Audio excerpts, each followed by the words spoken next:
If I were to ask everyone here this evening, how many of you feel that you have a cursory knowledge of the Roswell incident? You've read some books, you've seen, because it's probably the most highly publicized UFO case in the world, bar none. And for the very reasons that Ben, you don't count George, so. For the very reasons that Ben mentioned, it encompasses every aspect, everything we could ask for. Multiple witnesses, children, all the way up to 4-star generals, going up all the chain of command as far as to Washington itself. Physical evidence, physical remains, human beings as far as that were threatened, abducted by the military. I mean, it's, the cloak and dagger surrounding Roswell is just unbelievable. In fact, this morning when I was on with Liddy Gore, and the moment it came up as far as the witnesses being threatened over a weather balloon device, she had a hard time accepting that. Then I went, no, because we're talking not just one family, we're talking of dozens of families who, for no other reason they happen to be involved in this, were subjected to the most extreme measures at that time that the United States government could do, and as far as in enforcing this cover-up. A cover-up that here we are now, 72 years later. I always point out, I could have former Presidents Clinton and Carter, the late Senator Barry Goldwater of Arizona, the late Congressman Stephen Schiff of New Mexico, and even the former governor of New Mexico, Bill Richardson, all standing here this evening. And every one of them would lament the fact they couldn't get the truth about Roswell. Each and every one of them has a separate account or even accounts of just what efforts they made in trying to get the answers, the truth about Roswell. So tonight we're going to be talking about the truth. We're going to be exploring the truth. We're going to be going into detail. We're going to be discussing things that you haven't read, that you haven't heard. In fact, I'd like to believe most of you are going to leave tonight and you're going to go, God, I didn't know most of that. And as I talked about the political participants, the celebrities involved, let's start a little lightheartedly as far as with a celebrity that I'm sure you all know of. Because this happened, I had the good fortune of spending 2 years on the road back in the mid-1990s with, you'll never guess who, Captain James T. Kirk, William Shatner. We did 2-man shows. I would do an hour on Roswell, and then he did an hour on Bill Shatner.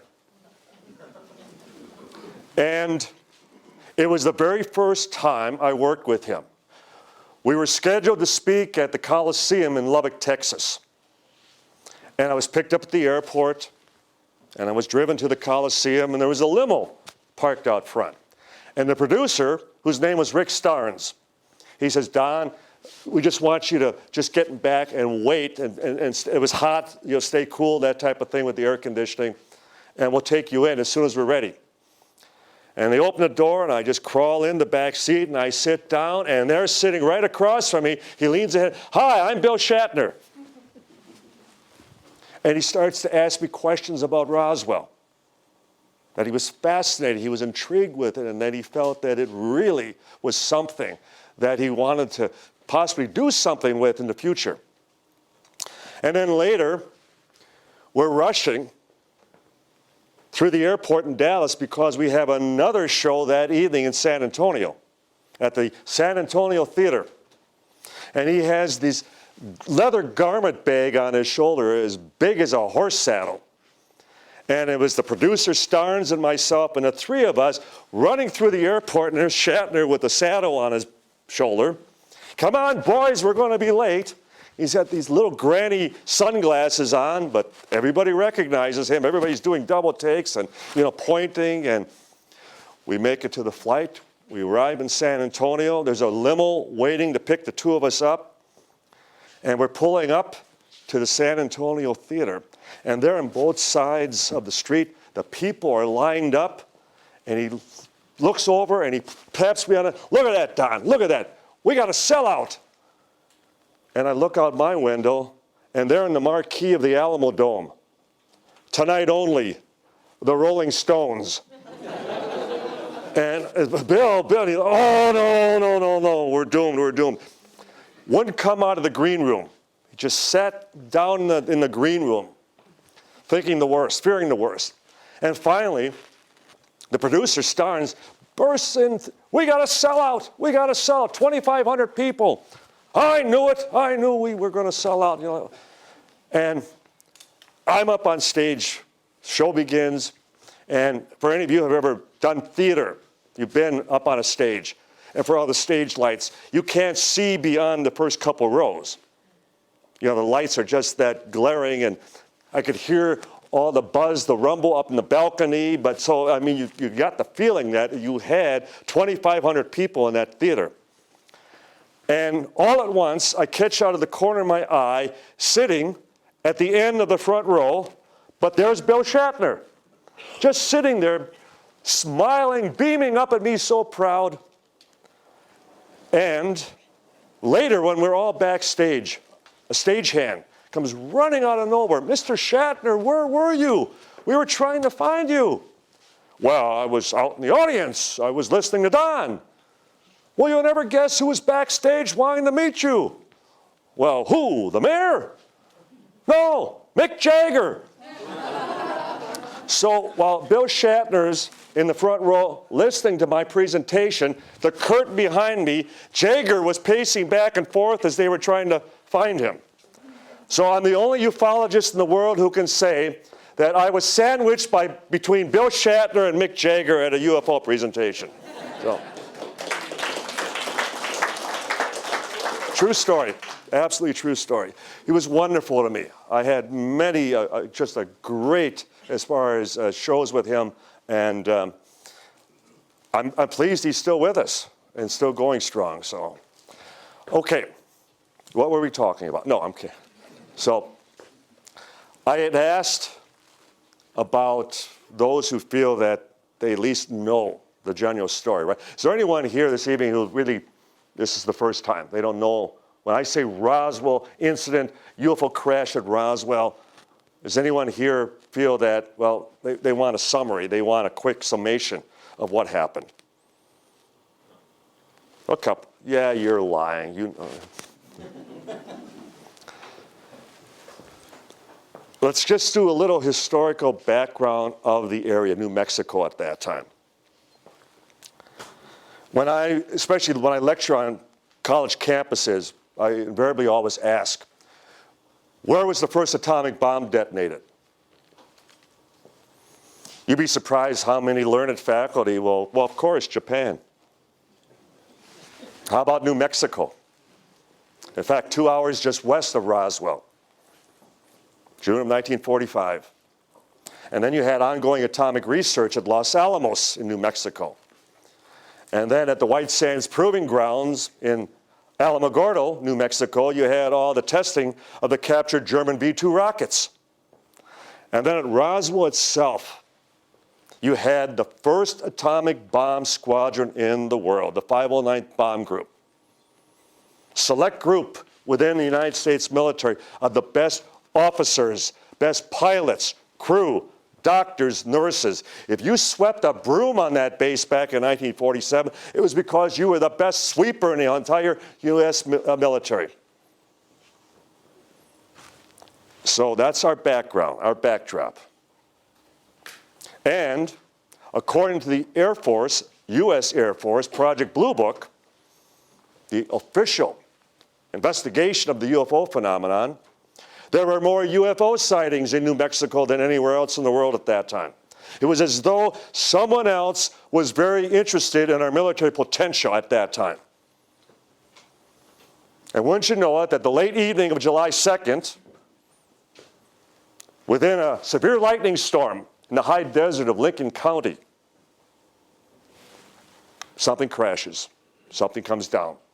Ranch foreman by the name of Brazel discovers a debris field that covered an area of almost a mile long of the strangest material that he, his neighbors, a state police officer by the name of Scroggins, taking the material into Roswell, the sheriff, George Wilcox, his deputies, and then all the way to the 509th Bomb Wing in charge of the atomic bomb. No one can identify this material.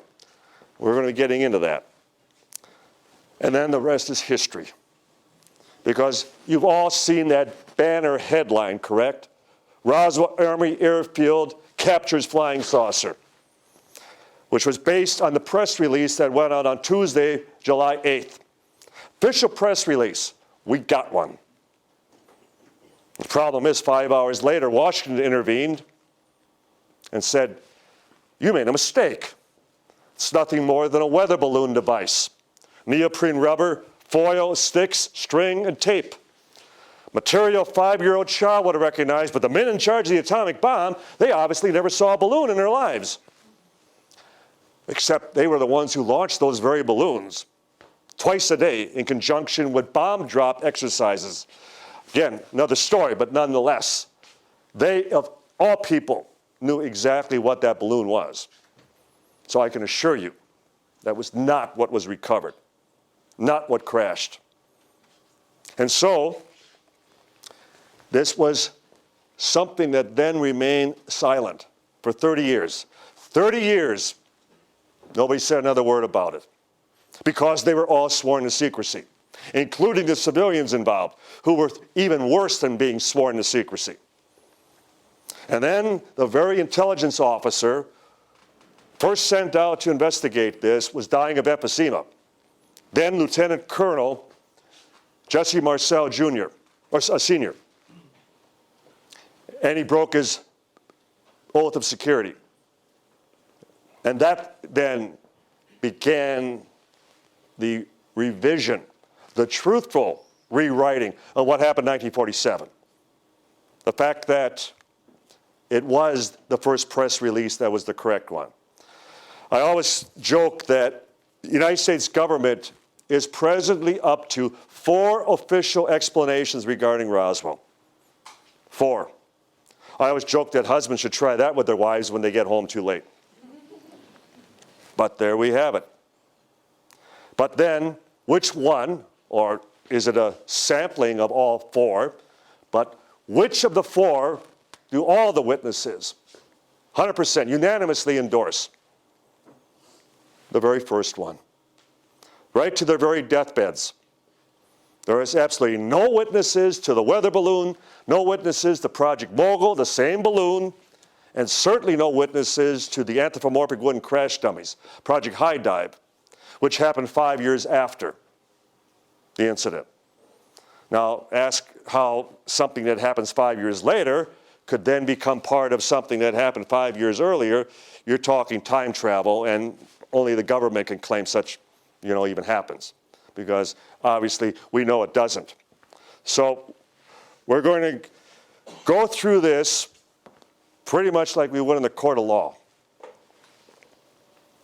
We're going to have an opening statement of sorts, and then we're going to go through the evidentiary. We're going to have a break, then we're going to come back to it as far as with the bullet points, the hard points that need to be emphasized, and then a closing argument, closing statement. This particular book and then the revision, Witness to Roswell, was the #1 selling UFO book in the world for 3 years. In the world. It's one of the reasons that Roswell has become a household word around the globe, around the world.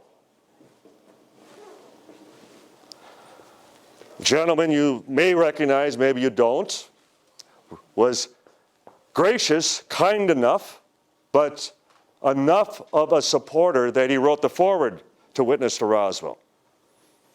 Dr./Apollo 14 astronaut Edgar Mitchell walked on the moon. How many here can say they had an astronaut who walked on the moon forward one of their books? And especially a book as controversial as UFOs, and even more controversial about Roswell. And yet he proudly did, because he said it was true.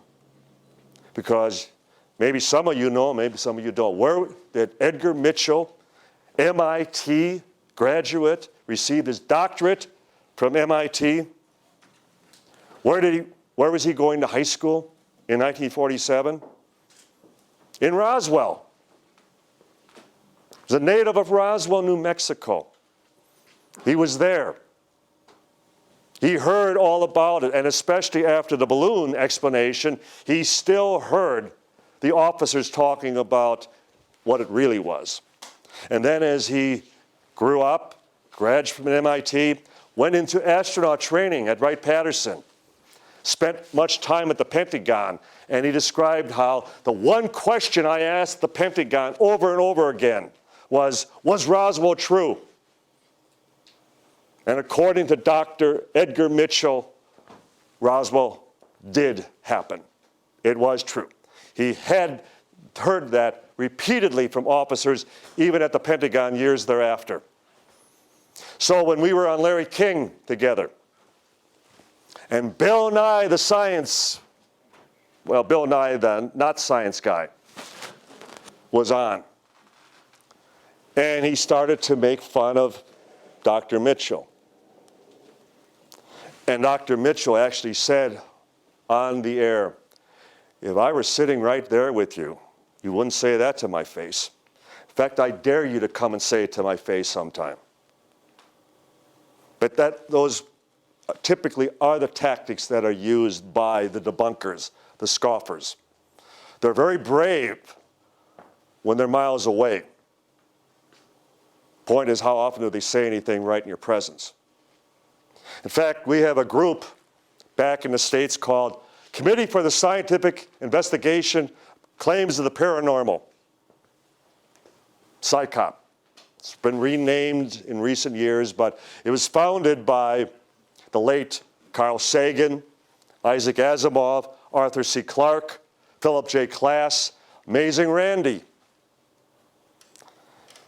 And my partner at that time, Lieutenant Colonel Kevin Rando, and I were invited to be the first two pro-ufologists to present papers at their Skeptics conference.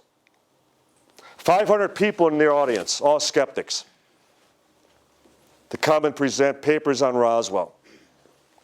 And the week before, Kevin, my partner, my friend, backs out. He says, Don, we're going into a lion's den. They're going to rip us to shreds. I still went. It was then 2 against 1. And the moderator was Philip J. Klass, which some of you may have heard of. He will be remembered as probably the most infamous scoffer debunker in America on UFOs.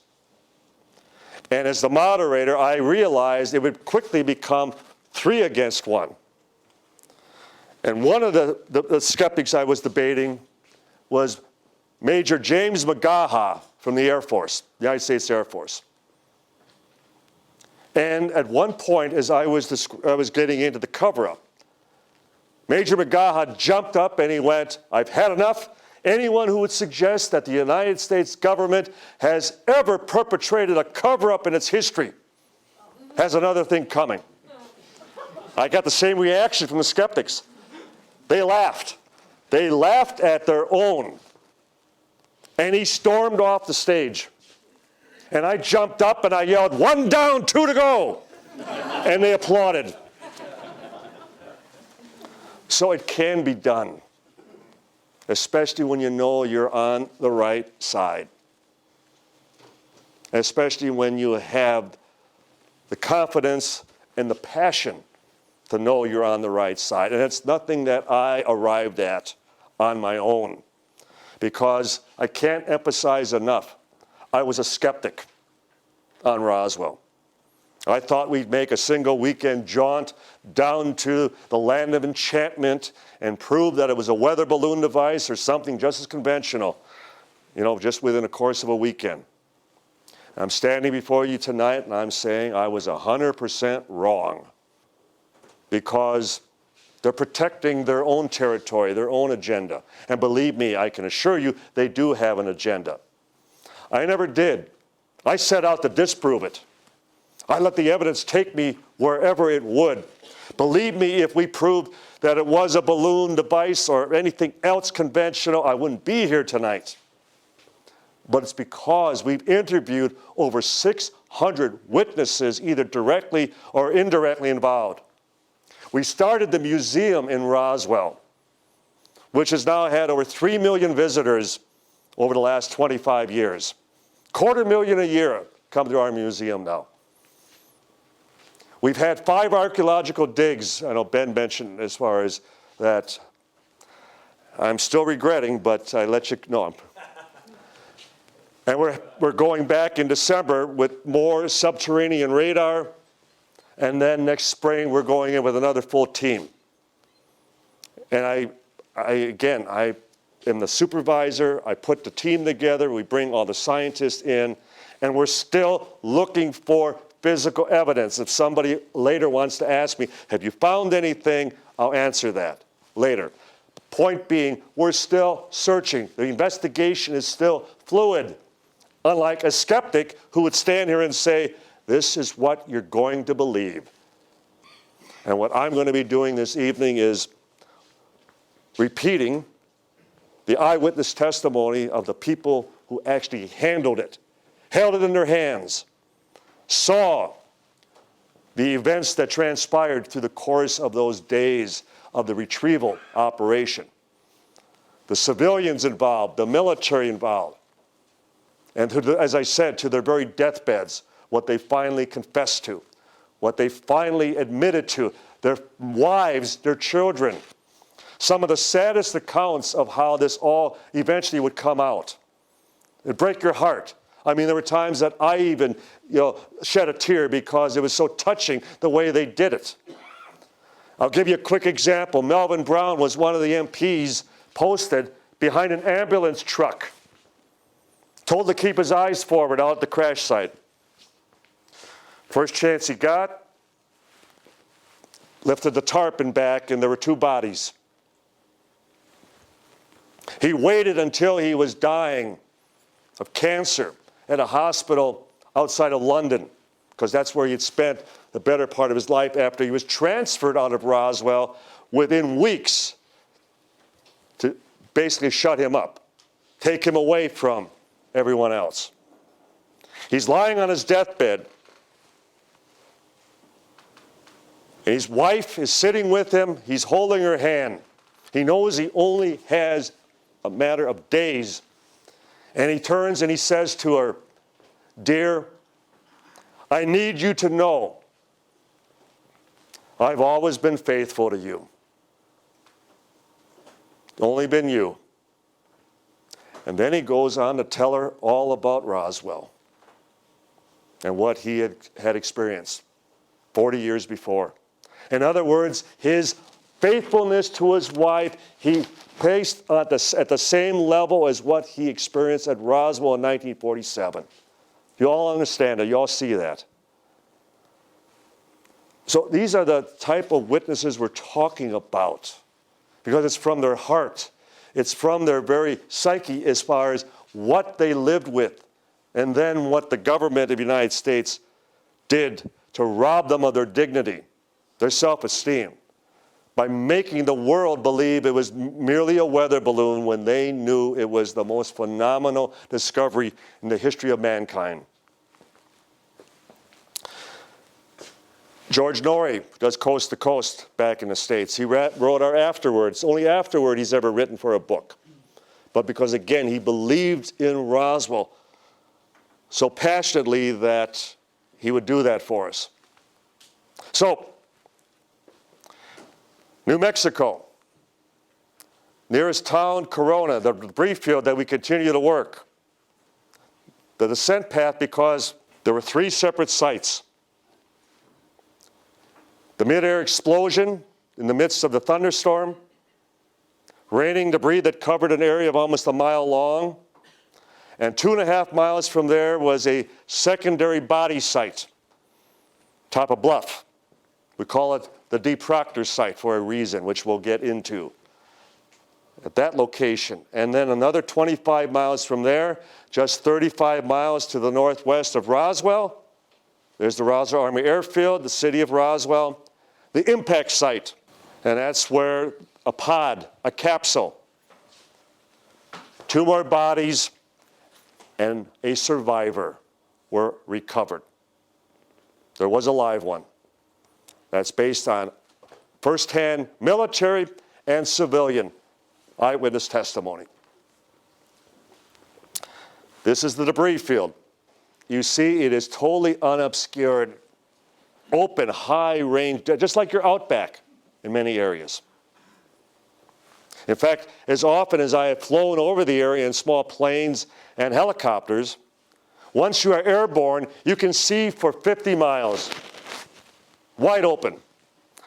The point being, the rancher discovers the debris field early July 3rd. He doesn't report the crash until Sunday, July 6th. They don't send anyone to investigate it till Monday, July 7th. They put the press release out on Tuesday, July 8th. The point being, no one is looking for anything. They aren't missing anything. If they would have been looking for something, I'm talking to the military, they would have found it long before the rancher even did. And if it wasn't ours, then whose was it? A mogul balloon would have covered an area about like that. And yet the debris went up and even over this rise. This whole area and then up and over. 9/10 of a mile. It took 60 troops 3 full days around the clock to pick up every last piece of debris. On their hands and knees they lined up, shoulder to shoulder, filling up sacks over their shoulders, going to checkpoints, depositing everything in the wheelbarrows and then going to other checkpoints. And then each piece was tagged and numbered. Pretty detailed recovery of just a simple weather balloon that, again, was nothing more than rubber and other off-the-shelf material. This was something, again, extraordinary. Now we're looking down sight. This whole area was covered with wreckage.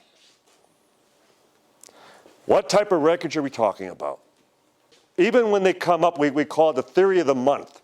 When they talk about, well, like Annie Jacobson in her book, Area 51, that it was a recovered Horton brother flying wing the Soviets managed to capture from the Germans at the fall of Berlin and of World War II. And that Dr. Death, Joseph Mengele, took a group of 13-year-old boys and made them look like aliens. This is a New York Times best-selling book. And it doesn't matter, we are able to document that Joseph Mengele was not captured by the Russians. He lived out the rest of his life in Argentina, like many of the other Nazis. And that the only Horton brother flying wing, which was recovered, is now at the Smithsonian in Washington. And it's tubular, bicycle frame, and varnished wood. And Annie Jacobson would have us believe it flew all the way from Russia into New Mexico with the plan to make America believe it was being invaded from outer space. And then I asked her, which of the 13-year-olds was flying? Doesn't matter.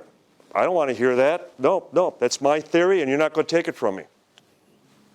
Theory of the month. But they never addressed the wreckage. They never addressed what was actually recovered. Paper-thin, metal-like material. Weightless in your hands. Couldn't cut it. Couldn't burn it. Even a bullet wouldn't penetrate it. Engineers at the base described how they took a larger piece of it, about 4 feet in diameter. They took a 16-pound sledgehammer, and they proceeded to pound on it, and the hammer would just bounce off. Wouldn't even scratch or mar it. Next time you're at a hardware store, Pick up a 16-pound sledgehammer. It'll go through your car like tissue paper. Not this stuff.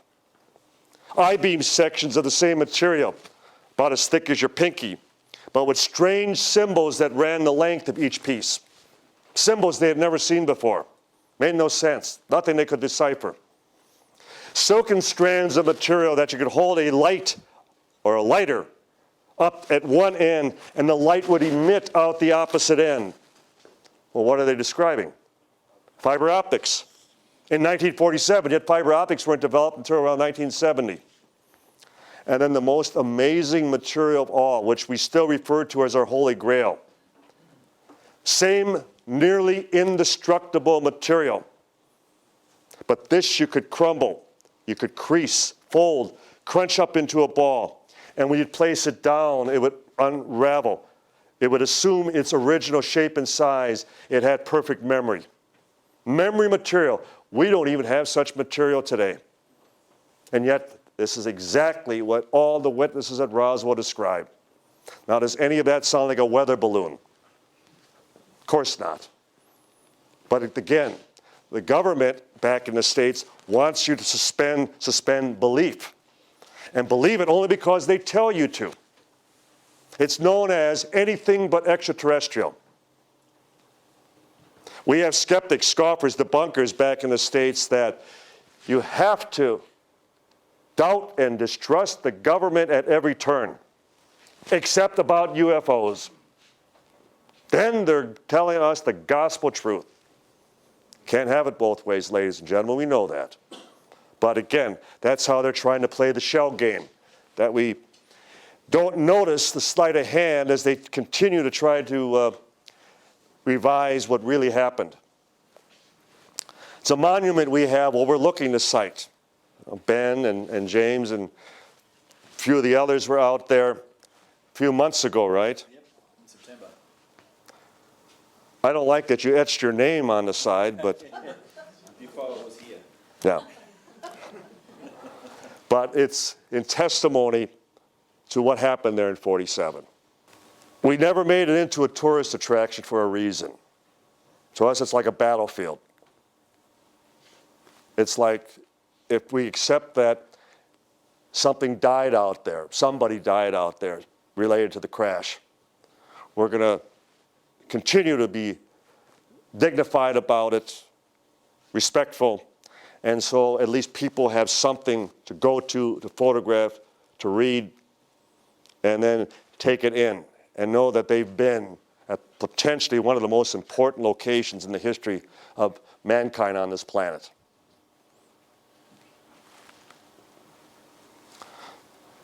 The debris, this is pump site number 1. That windmill is 9/10 of a mile from the pinnacle, the upper northwest pinnacle of the debris field. And there's a fence line. And the debris extended all the way to the fence line. 9/10 of a mile. The rancher, Mac Brazel, would complain to the authorities when he reported it, that he had to circle the sheep 2 miles around to get to the water trough. They wouldn't walk through the debris. They were scared of it, frightened by it. That he had to circle them 2 full miles just to water. Top this bluff, known as the D. Proctor site. A few days after Brazel discovers the debris field, they note circling birds, suggesting from the storm, possibly a cow or a sheep were down, struck by lightning because of being high desert. And they found something else. It was Brazel, his son Vernon, another boy by the name of Sidney Wright, a young girl by the name of her last name Eddington, and Timothy D. Proctor. Because Proctor was the one who identified this site. He's now no longer with us, so in his honor, we refer to this as the D. Proctor site, where Mac, as he put it, found something else, 2.5 miles from the debris field. And we'll be getting into shortly why we know for a fact Roswell found bodies. This is the impact site, 25 miles away, 35 miles north of Roswell. Again, wide open, nothing to obscure any area of reconnaissance, any search. If they were looking for something gone off course, gone awry, rocket, balloon, go-kart, drone, anything, things they didn't have back then, they would have found it within hours. I'm standing there. This was formerly the west gate at the base. After heavy rains, military officers would exit out this gate and circle north around town, not to draw any attention, because for 2.5 years they were still going out to the debris field, making sure every last piece of physical evidence was gone. Still searching the site. For more than 2 years later, they were still making sure the physical evidence had all been retrieved.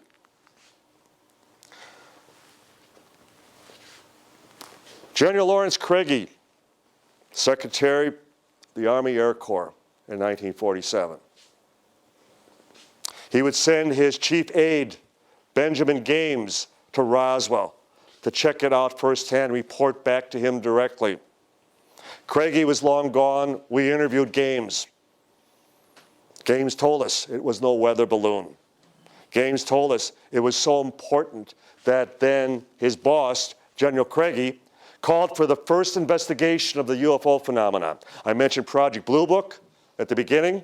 The first one was called Project Sign. And General Craigie signed the orders based on what they recovered at Roswell. You believe that they would have initiated a special UFO project over the recovery of a balloon? Not in a minute. But yet, because of Roswell, Project Sign was initiated. General Curtis LeMay. How many ever heard of the story of Senator Barry Goldwater? Few of you. And asking then Chief of Staff of the Air Force, General Curtis LeMay, 3-star general, he wanted to see the physical evidence at Wright-Patterson in Dayton, Ohio. Because who had told him all about Roswell was the former base commander, Colonel William Blanchard. Blanchard told Goldwater all about Roswell in the early 60s. And Goldwater's first reaction was to then go to LeMay and say, I want to see the physical evidence. I want to see the evidence in Roswell. And LeMay would tell him, hell no, and don't ever ask me again. Now, Goldwater was merely a 2-star general, major general. And LeMay was a 3-star. And what nobody heard, what was never publicized, is what LeMay also added to his dismissal. He then added, if you ever ask me again, I will personally see that you're court-martialed. Again, over a balloon. You'll be court-martialed. And this was in the early 1960s. Senator Carl Hatch was the senior senator in New Mexico in 1947. Going back to all the records and all the White House logs, Hatch was meeting with then President Truman repeatedly throughout the Roswell recovery time. Again, coincidence, or was it because Hatch was also dictating to the civilians he represented in New Mexico what they should do, warning them, telling them to do exactly what the military was telling them to do. I say the architects of the cover-up, Colonel Blanchard, General LeMay, Forrestal, General Kelly, General Ramey, who had the infamous weather balloon press conference where they substituted the balloon for the actual material. His boss was General Clements McMullen. I'm often asked, those, again, who have a genuine knowledge of Roswell. We talked about the press release that went out, announcing they had actually captured a flying saucer. How many believe it was just an overreaction on the part of the Roswell Army Airfield? They jumped the gun. They essentially outran their headlights, so to speak. Fair question. I mean, does anybody here believe that they just overreacted? Or how many believe that it was orchestrated, it was scripted, it was contrived, it was written intentionally for a purpose? Because if I were to tell you, Roswell didn't write the press release. Washington did. Why would Washington first admit they captured a flying saucer? Because they learned this technique in World War II. If something had leaked out, it was very effective with the Germans. If something leaked out, if something got out to the spies, if Germany already knew about something top secret that was being planned, they didn't deny it, they would admit it. You build it up, and then you replace it with something else. You just can't deny something is in the works or something has happened, something was recovered. So, building of a straw man, you build it up and then you tear it down. And that's exactly what Washington hoped would work, and it did. Because, as I said, for the next 30 years, that's exactly what everyone believed and accepted regarding Roswell. Just a weather balloon. So, when Brazel brings the wreckage in on Sunday, July 6th, General Clements McMullen is notified by Ramey's Chief of Staff, Colonel Thomas DeBose, to contact the base commander at Roswell, Colonel William Blanchard, to have some of the wreckage brought in by the rancher immediately to Washington. Washington already has debris in hand, the material I described. Late Sunday, July 6th. Press release doesn't go out till Tuesday, July 8th. Hardly a knee-jerk reaction. They've had plenty of time to devise the manner in which they were going to cover this up. And again, it worked. General Hoyt Vandenberg, who was Chief of Staff of the Air Force at that time, another one of the architects. Some of you may remember the radio broadcast of H.G. Wells' War of the Worlds. Invasion from Mars was just 9 years earlier, 1938. Very fresh in their memories at that time. Vandenberg was very concerned that if the truth about Roswell came out, there would be panic in the streets, that they wouldn't be able to hold people, as far as at bay. So it was another reason they decided we have to cover this up. So they also proceeded to conduct a series of demonstrations involving the weather balloons to make sure that people understood that that's all they were seeing back at that time. The neoprene rubber balloons and the hexagonal radar reflector kites. At high altitude, reflecting the sun, and the balloons would compress, become elliptical, and people would mistake them for flying saucers.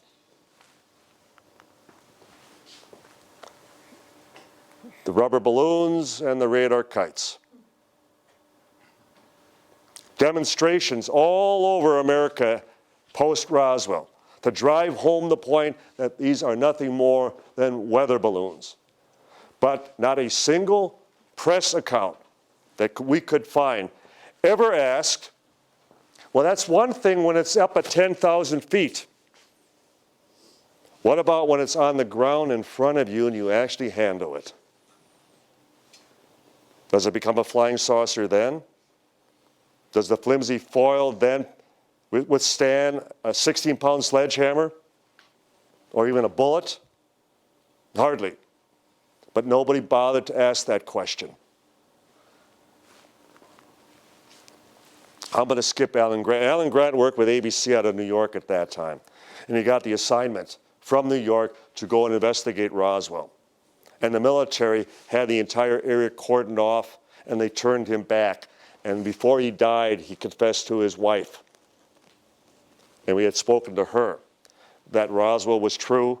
He then, in looking into that, ABC News knew it was the crash of a craft of unknown origin. There were bodies recovered, but the military denied them access and refused them information that they could even put out and report about it. Senator Dennis Chavez, minority senator of New Mexico at that time. Your freedom of speech here in Australia is pretty much the same as ours in the States, correct? Freedom of the press. No. Well, I could say the same about ours in the States. It's also now less and less, less and less. But back then, the Constitution was extant. Everyone respected, especially post-World War II. The military, the government walked on water. You know, it's ended, it saved us at the end of World War II. And yet, the reporters who already knew about the crash,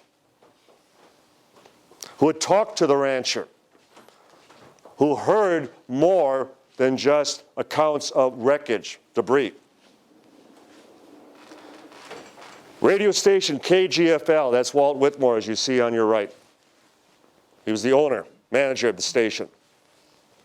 He, as well as his minority owner, Judd Roberts, received phone calls from the Federal Communications Commission in Washington.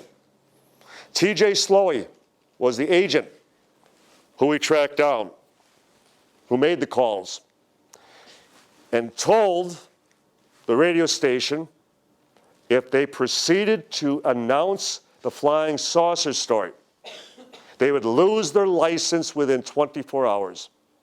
It's unheard of. You're putting out the news and the government calls you up and says you're going to lose your license if you continue to put this story out? I constantly challenge the skeptics, the debunkers. Give me another example where that has ever happened. It happened at Roswell.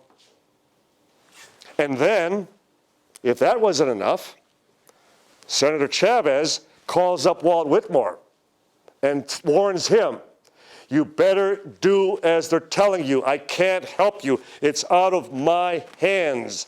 This is bigger than all of us. They mean business.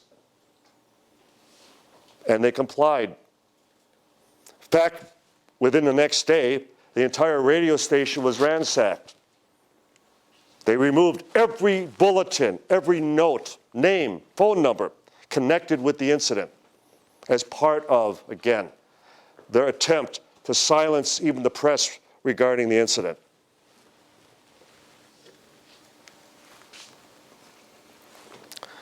Frank Joyce is pictured there in 47 at the microphone at KGFL. There were 2 radio stations and 2 newspapers in Roswell at that time. When rancher Mac Brazo first came into town, and at the sheriff's office, who should make a phone call? The Sheriff George Wilcox, hoping to get some late-breaking stories for his next newscast, but Frank Joyce. And the sheriff says, I think there's somebody here you should talk to. And according to Joyce, the man sounded very perturbed, angry.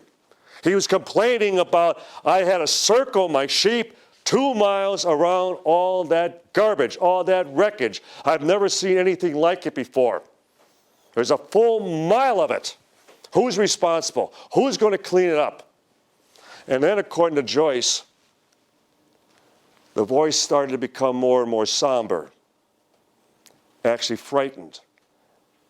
And he started to say, it was horrible. It was horrible. It was just horrible. And Joyce is asking him, you're talking about wreckage. What was horrible about it? It was horrible. You wouldn't believe it. It was just horrible. What was horrible? Well, the stench, the smell was just horrible. And Joyce asks the voice on the other end of the phone, are you talking bodies?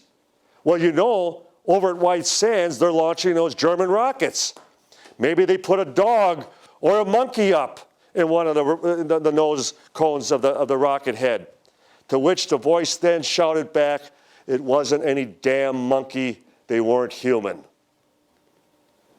And so Joyce has, again, no idea who he's just talked to. But nonetheless, he has the story. And they're going to now make every effort to get a hold of this rancher. And so, after Brazel leads Major Marcel, who I mentioned earlier, head of intelligence, he's accompanied by a counterintelligence officer by the name of Captain Sheridan Cabot, in case it's something foreign. They're covering both bases. The rancher leads them out to the site. It's approaching dusk. They spend the night in a shack called the Heinz House. Next morning, 3 miles to the south, they start gathering up debris. They fill up 2 vehicles, a 42 Buick convertible and a Jeep with a carry-all box. Meantime, Brazel, the rancher, goes about his duties. And he's then picked up by reporters from KGFL and whisked back down to Roswell to get the exclusive, to get the full story. That evening, they do a wire recording at the home of Walt Whitmore Sr. Next morning, they take Brazel to the radio station. They're going to broadcast this, including a live interview. Brazel steps down the block from the radio station, gets some breakfast at a local diner. It's there that the Roswell Army Airfield, the military, find him and they take him to the base. They abduct him. Now, I'm sure, again, the laws here are similar to the States, but back in the States, the United States military has absolutely zero authority over civilians, unless martial law is declared. And there was no martial law declared at the time of Roswell, but zero. And they're kidnapping civilians. They're abducting non-military and taking them out to the base and hiding them out. Not just for 1 day, but 5 days. Would not even provide him due process. Wouldn't allow him to even make a single phone call. Call his wife, call his boss, let them know where he is, he's okay, that type of thing. They keep him up all hours of the night. They deprive him of food and water. Ask him the same questions over and over again. And then they do a strip search. And they do a full body cavity search. We believe they were looking for pieces of a weather balloon. But yet, that's exactly what he experienced. He would later talk about the indignity, what they did to him, and how he lost all faith in the United States government and the military because of that. They wrecked him. He was never the same. The sheriff, what they did to him. I could go on and on and on. Just what they did to the civilians over a weather balloon, and that's what I hope you keep asking yourselves. And you can insert anything else, rocket, plane, top secret.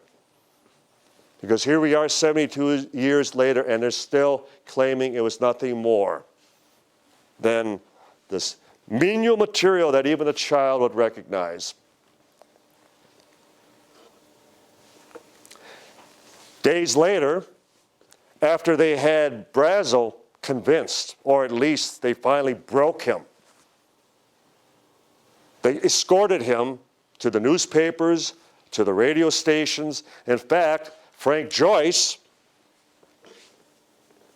finally got to see who was behind the voice at the sheriff's department days before.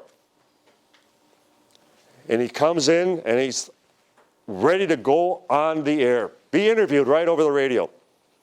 But this time, the rancher is saying it was just all a misunderstanding. It's just a weather balloon. I regret that I got everybody excited over something so so ridiculous. And Joyce is dumbfounded. That's not what you told me originally. And he takes him off mic, off the air, and he puts on a record, plays some music, and he follows the rancher out into the lobby. And he goes, what's going on here? This isn't what you told me. This isn't what you talked about. And that's when Brazel, the older of the two, said, son, they told me it would go awful hard on me if I didn't do exactly as they said. And that's when Joyce noticed two MPs standing outside the front door, waiting. And Brazel started to walk away. And then Joyce asks, what about the little green men? And Brazel turns back and he goes, but they weren't green. Walks out the door, and he thinks that's the last he'll ever see him. Next morning, Frank Joyce is walking up to the front entrance of the radio station, and his boss, Walt Whitmore, pulls up alongside of him and says, Frank, get in the back seat. We're going for a ride. I'm on the air in 15 minutes. Get in the back seat. He opens the door and he climbs in, and there's a man just sitting there in a suit, just staring ahead, not saying a word. For the entire 2-hour drive, nobody says anything. Joyce is wondering if he's ever going to see his parents, his home, Roswell again. He's thinking it's a one-way trip. They take him to this shack. What's significant about it is this is exactly where the rancher Brazel and the two intelligence officers spent the night before they went to the debris field the next morning. It's called the Heinz House. It was there until just a few months ago. They finally tore down another one of our landmarks. What's significant in this story is that Joyce is told to get inside the shack. He goes in through the side door. No one else is there. A few minutes later, who comes stumbling in as though he was shoved into the shack, but the rancher Mac Brazel. So there they see one another again, eye to eye. And Brazel's standing there and he says to Joyce, you're not going to tell anyone what I said the other day, are you? And to which Joyce responds, not if you don't want me to. Good.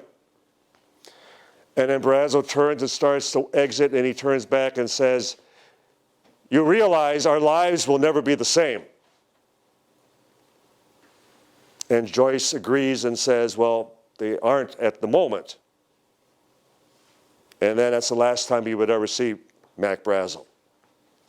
A few minutes later, Joyce exits, car pulls up again, it's his boss, Walt Whitmore. The gentleman in the back seat is now gone. Not a word is said all the way back. Joyce can't believe what has just happened, but he realizes, and he gets back to his office, and his desk, the drawers are all pulled out, the papers on the top are all over the floor. They're sending another message to him. It's over. Don't ever say another word about Roswell. Pete and Mary Anaya.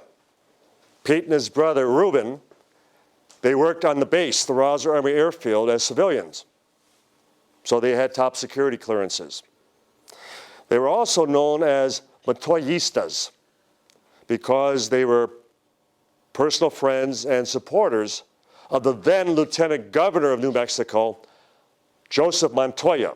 Montoya would go on to become a state senator. He was known as Little Joe. And I'm not talking about Bonanza. And so, at the time of the incident, the lieutenant governor, who was in Roswell, staying at the Nixon Hotel, downtown Roswell, dedication of a new plane.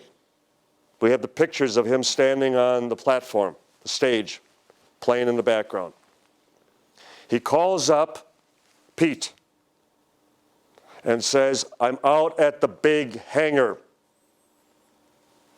building P3, B-29 hangar, where all the wreckage and the bodies transited through. But all he would say is, I'm at the big hangar. Come and get me the hell out of here right now. Come and get me. Where will you be? I'll be at the water tower right across the street. Just get me the hell out of here. So he and his brother, Reuben, and another base employee by the name of Moses Prasad, they drive out, they pass through the front gate because they have, as far as the security sticker on their windshield. They proceed out to the water tower, and there Montoya is waiting. He crawls into the back seat. He's cupping his face, and he's going over and over again. You would not believe it. You would not believe it. As they drove into Roswell, you would not believe it became, they weren't human. They weren't human. Would you like to go back to the hotel? No, take me to your house. I need a drink. I need a drink right now. He's at Anaya's home with their wife, Mary, and she witnesses as he sits down on the couch and he grabs a bottle of bourbon and he drinks down as far as a couple mouthfuls. And then they weren't human. They weren't human. And he describes how they took him into the hangar. And he saw the silhouette what looked like smaller bodies under a canvas tarp. Except one was exposed, and it was moaning. It was groaning. And then he saw its knee start to rock back and forth. And that's when he quickly raced out of the hangar and made the phone call, get me out of here. But then he warns all of the Montoyas and Prasad, if you ever tell anyone what I just told you, I will say you are liars. I will tell you you are liars. If the FBI asks me about this, I will say you are liars.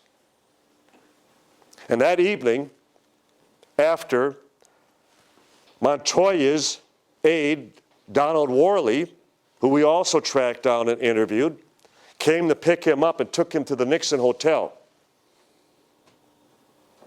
The Montoyas are now at the hotel.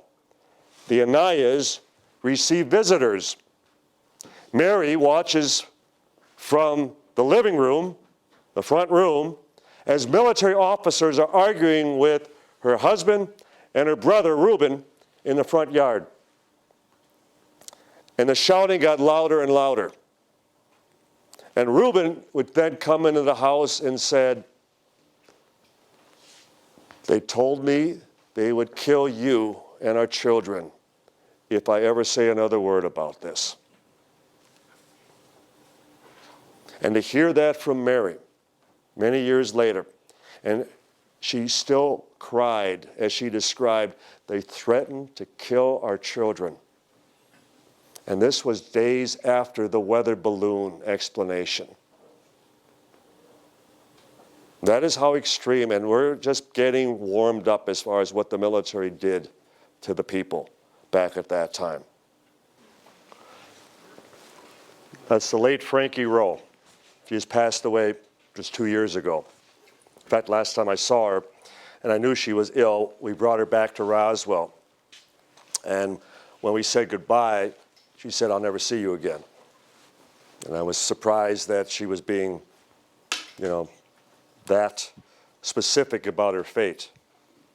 But Frankie was 14 years old at the time of the incident. Her father was Dan Dwyer. He was a crew chief of the Roswell Fire Department. Let's see if there's the Central Fire Station at that time. There's her father in the middle, Dan Dwyer. Now, when word came in about the crash, and the phone line to the courthouse, the sheriff's department, also ran into the firehouse. So when the sheriff was first notified by rancher Mac Brazel about the crash, the fire department immediately knew about it. In fact, Dan Dwyer and another fireman by the name of Ed Reeves drove either one of their car out to the impact site. They heard about the site much closer to town. And when they would arrive, they saw more than they had ever imagined. Meanwhile, Frankie had just been to the dentist. She had her tonsils removed some time before, and she was having a post-examination. So she stopped at the firehouse to see her dad, who wasn't there. He was north of town. And she was wondering what all the commotion was inside the firehouse. Well, there was a state police officer by the name of Robert Scroggins who had brought in something bizarre, something strange. And they were all passing it around until someone finally handed it to Frankie and said, "Crunch it up." And Frankie would describe how she squeezed it and crunched it up into a ball. And they said, "Now put it down." And she placed it on the floor. And it slowly unraveled. And she watched it smooth right out. And then she picked it up again, and this time she opened up her hand, and she said it was like quicksilver. It was like water flowing between her hands. So Scroggins had brought in a piece from the debris field that Brazel had given him days before. He was returning to his home in Hobbs, east of Roswell. So he wanted to show his buddies at the firehouse what he had. Meanwhile, Frankie's father is out at the impact site. They see the pod, the egg-shaped Volkswagen-sized capsule. And then something out of the corner of their eyes catches their attention. And they see something staggering. And then slowly turn and look at them. And the utter shock of what they witnessed. Frankie's father described it as a child of the earth, that the head was shaped as a child of the earth, the eyes wrapping around the side of the head. That's what it reminded him of. And what does a child of the earth look like? Like an alien. Or at least what witnesses have described for these past 70-some years. That was the best thing he could relate to in describing what he had witnessed. Give you another example. The rancher's son, Bill, found a piece of memory material after the military cleanup. And he took a piece over to a neighbor girl to show off. Her name was Sally Tetralini. And Sally told us how Bill stood in front of her and he said, "Did you ever see anything like this before?" And she watched how every time he crunched it up in his hand and then released his grip, it just smoothed right out. And her immediate reaction was, "My God, wouldn't it be wonderful if clothes would be made of such material and I would never have to iron again?" Again, the human perspective. Clothes, not needing ironing. Seeing a non-human being and only able to describe it as it appeared like the child of the earth.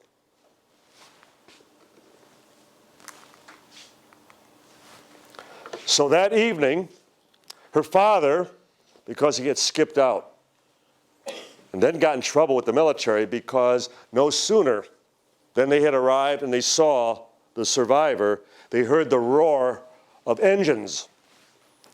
And within a minute, the military roared into the site. And immediately, MPs jumped out. They grabbed the two firemen, took them to the side, warned them if they ever said another word, they'd never see their families again. So he's working later at the firehouse that evening. And Frankie and her sister, Dory, hear someone knocking on the kitchen door. And then they hear a commotion in the kitchen. They hear someone talking very sternly about what had just happened through that day. And then they hear the voice demand, "Where's your daughter? We're here to see your daughter." An officer and two other non-commissioned officers step into the bedroom. And the one starts to, with a baton, a stick,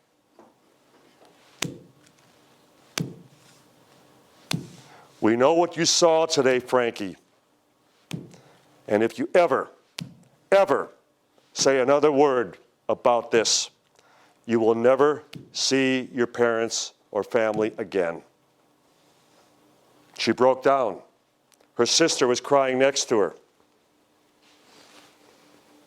And for years, Frankie didn't say a word. She kept it completely to herself. Her parents never said another word about it. And then, in 1991, when we were told about Frankie, we confronted her. And all she did was cry. All she did was cry that first time. They told me they would hurt me. They told me they would hurt my family. And then as we kept trying to gain her confidence, and she finally opened up to us, and she wept like a child. And then a few months later, she was brave enough to go on a radio talk show over the phone with me. And we were in a residence in Roswell, and I was in one room, and Frankie was in the other. And the host of the show was from Brooklyn. Heavy New York, Brooklyn accent. And he finally asks Frankie a question. And we hear dead silence over the phone and over the air, the broadcast. And then we hear someone crying. And I knew it was Frankie. He broke for a commercial. I raced into the room. "What's wrong? What's wrong?" And she goes, that voice, that's exactly the voice I heard back in 1947 threatening all of us." The heavy Brooklyn accent. Because the man that we had identified who did that was a police officer, former police officer from New York by the name of Arthur Philbin. Pictured right here. And he was the strong-arm man. He was 6'4", 250 pounds, booming voice. You can imagine the intimidation, the fear that he would have solicited, especially with children. And Frankie, who never forgot the man, never forgot the voice, always thought he would still come back. Well, Philbin died around 1970. We confirmed that. And then, after her own husband, James, would die, where they were living in Portales, about an hour northeast of Roswell. And she gets a phone call because after James passed away, she moved back to a small ranch in just west of Roswell. One Sunday afternoon, she gets a phone call. "I'm passing through New Mexico back to my home in Phoenix. I'd like to stop by. I'd like to say hello."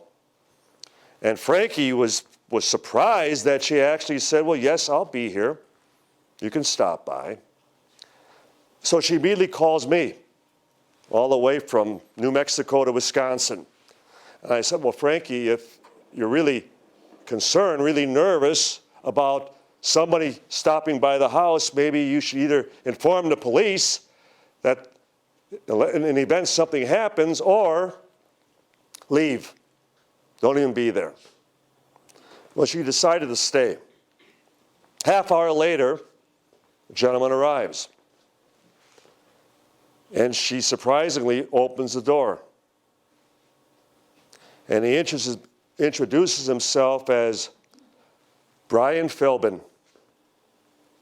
I'm the son of the man who threatened to kill you back in 1947.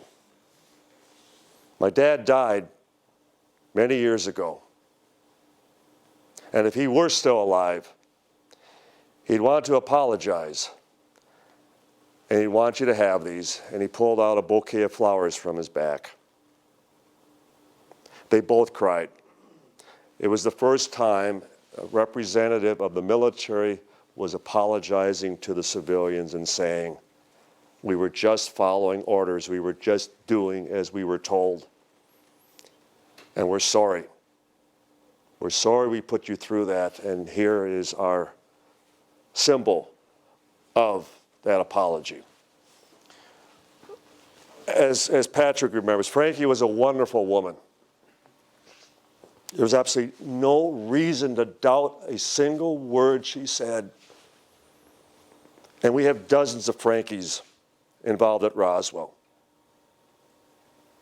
I mentioned Bill Brazel and the piece of material he found. He found enough pieces to fill up a cigar box.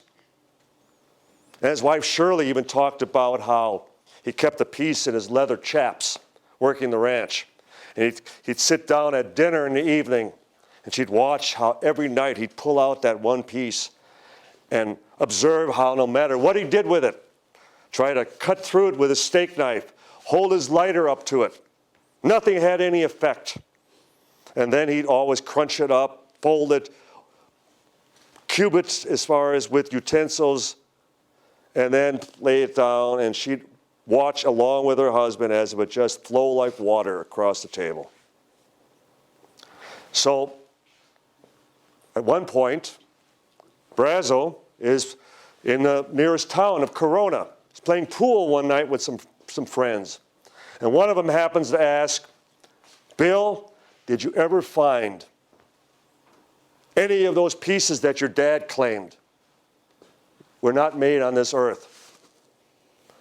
And he makes the mistake of saying, or answering, well, I found a few scraps.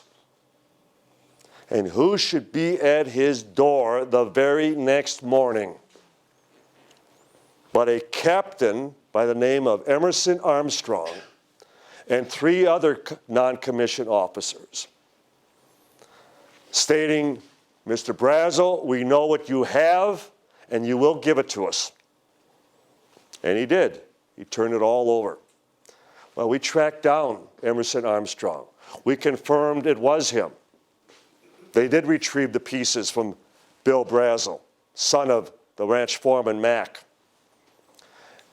Then they had him lead them out to the site where he found these remnants, these artifacts, to make sure there weren't any more.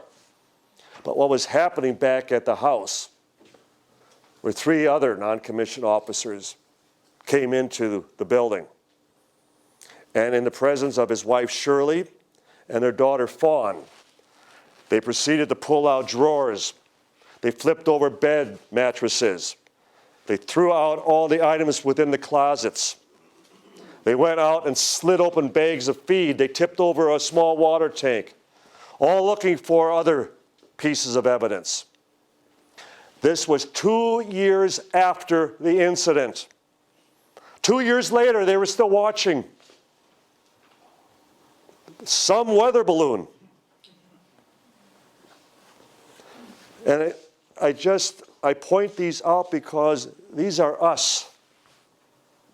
We're not talking about people, high-ranking officers in the military that maybe break an oath or they violate security, they say something, they see the wrong thing, they're at the wrong place at the wrong time. We're talking about any one of us in the privacy of our homes, and again, a military that has no authority whatsoever coming into our homes, violating our space, our property, and trashing our property, threatening us, telling us, we know what you saw, but we're going to tell you what you really saw.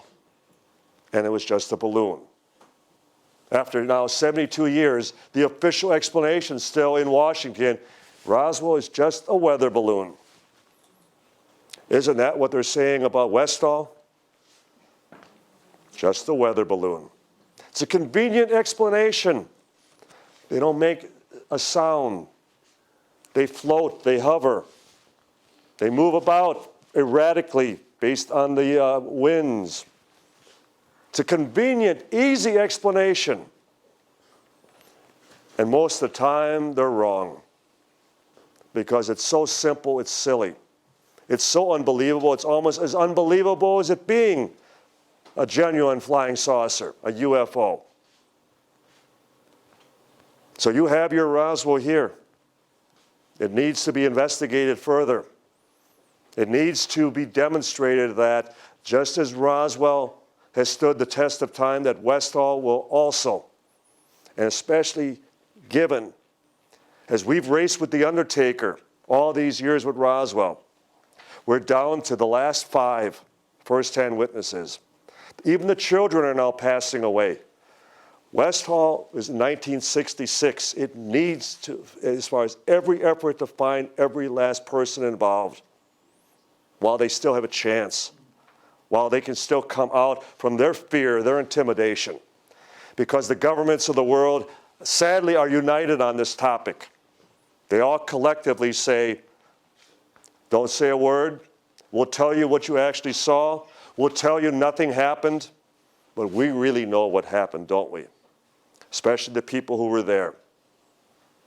One of them is here tonight. I won't introduce him, not to embarrass him, but I was proud enough to meet him yesterday, and I can say how reminiscent of the Roswell witnesses.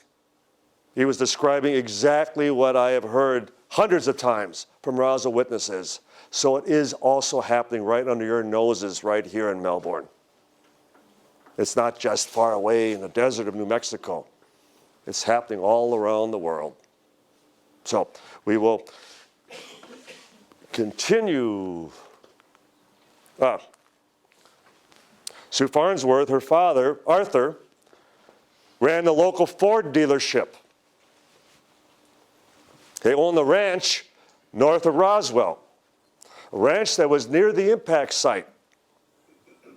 So when her father took her out on horseback, took her to a very private, secluded area and said, "Dear, I need to tell you where I went the other day and why I didn't come home for dinner the other night. I saw something. I heard what had happened." You heard it too. You heard about the flying saucer crash, didn't you?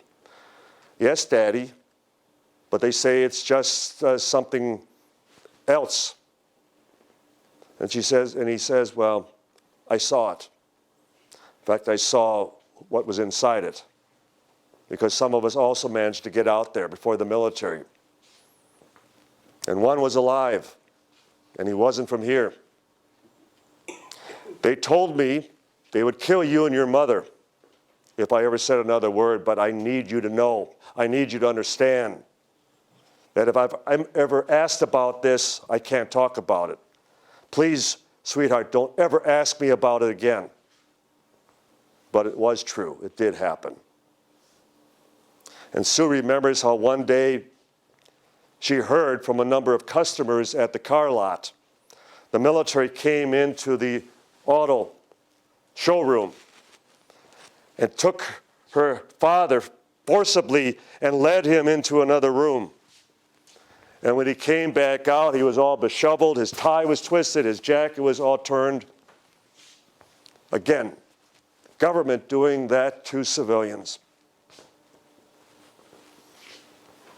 And I, for one, as I just said at the very beginning, I was a skeptic. And the one thing that just infuriated me was the fact that we elect these people, and whoever gave them the authority to treat us like that?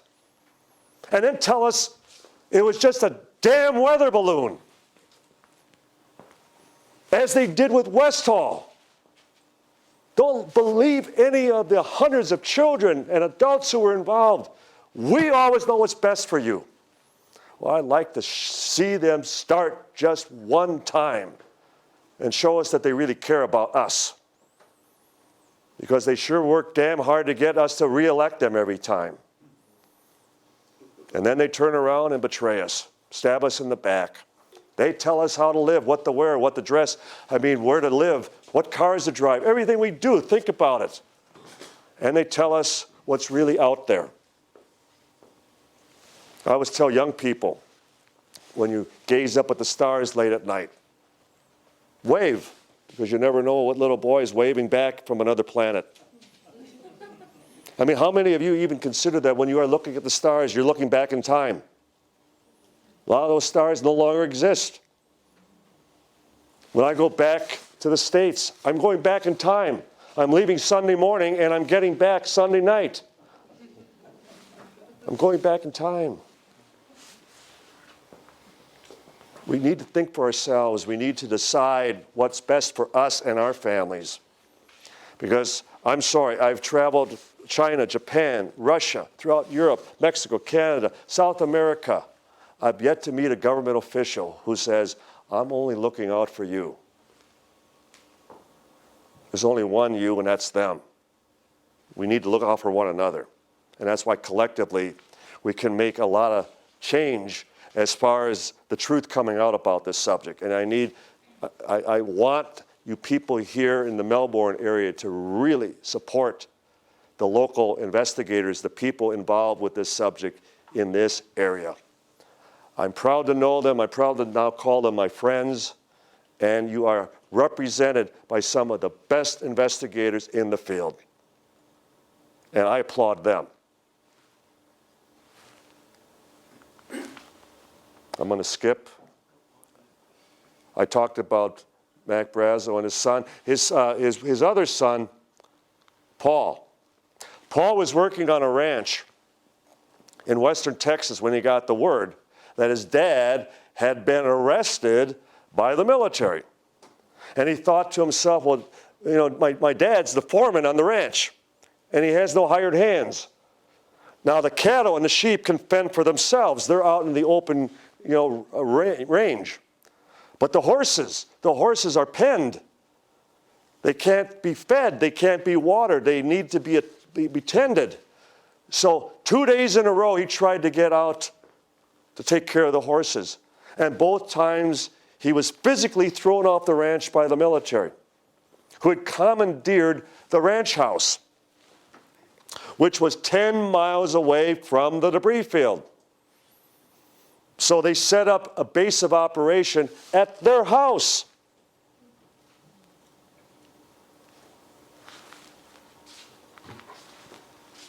I talked about Bill's daughter, Fawn. There she is standing by the monument.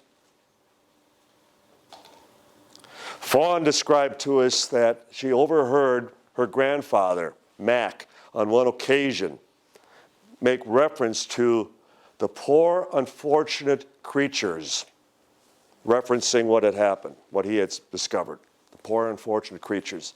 She said he was the most gentle, the kindest cowboy, rancher, that if there was even a stray lamb, and how he would have it cradled in his arm and come riding back up to the ranch house because it had lost its mother. So that he would have treated these bodies the same way.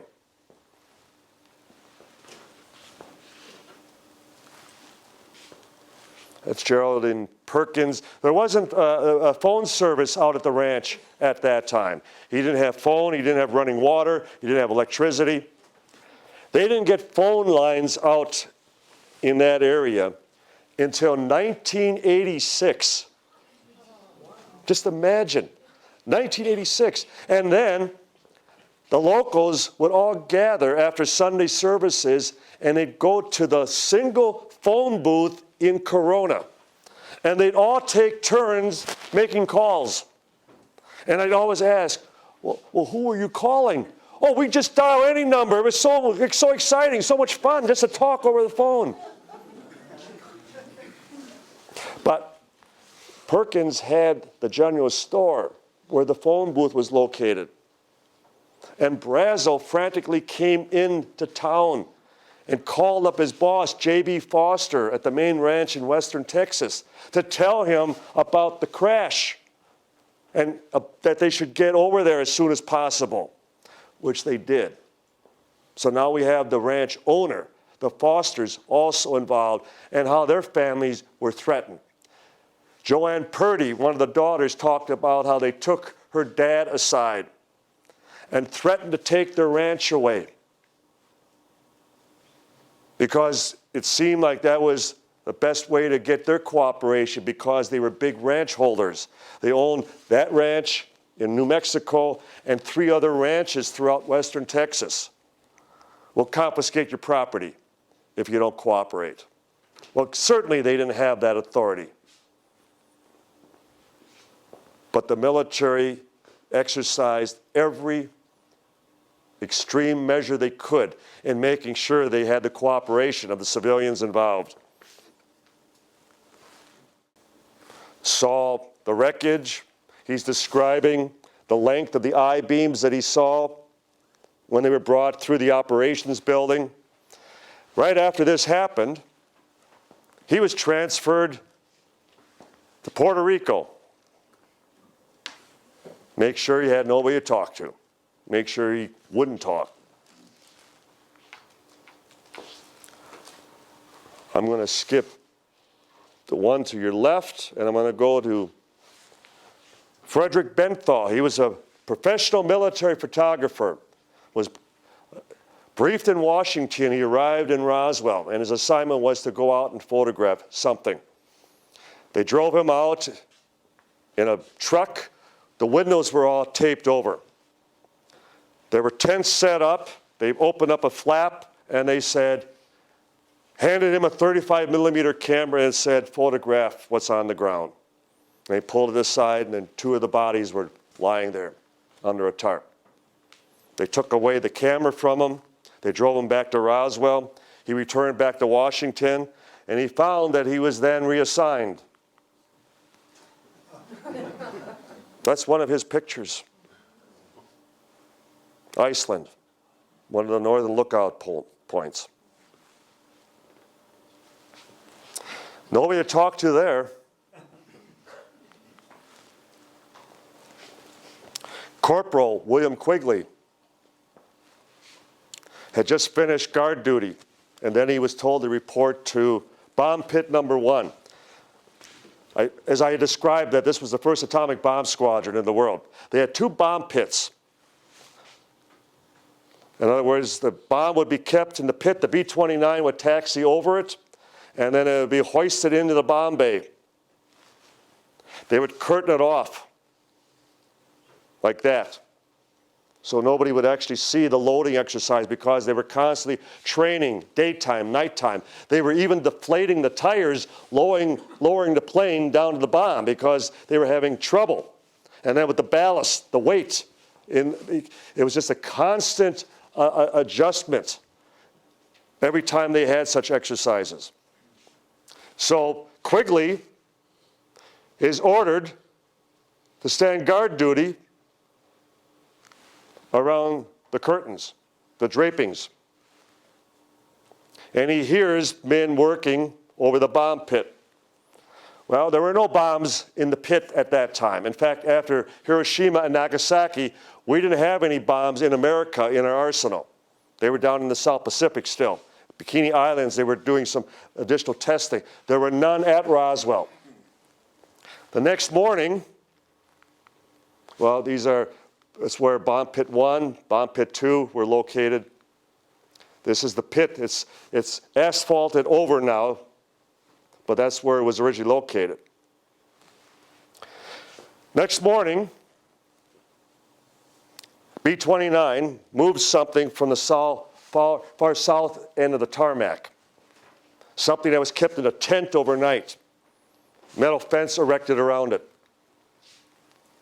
4 o'clock that afternoon,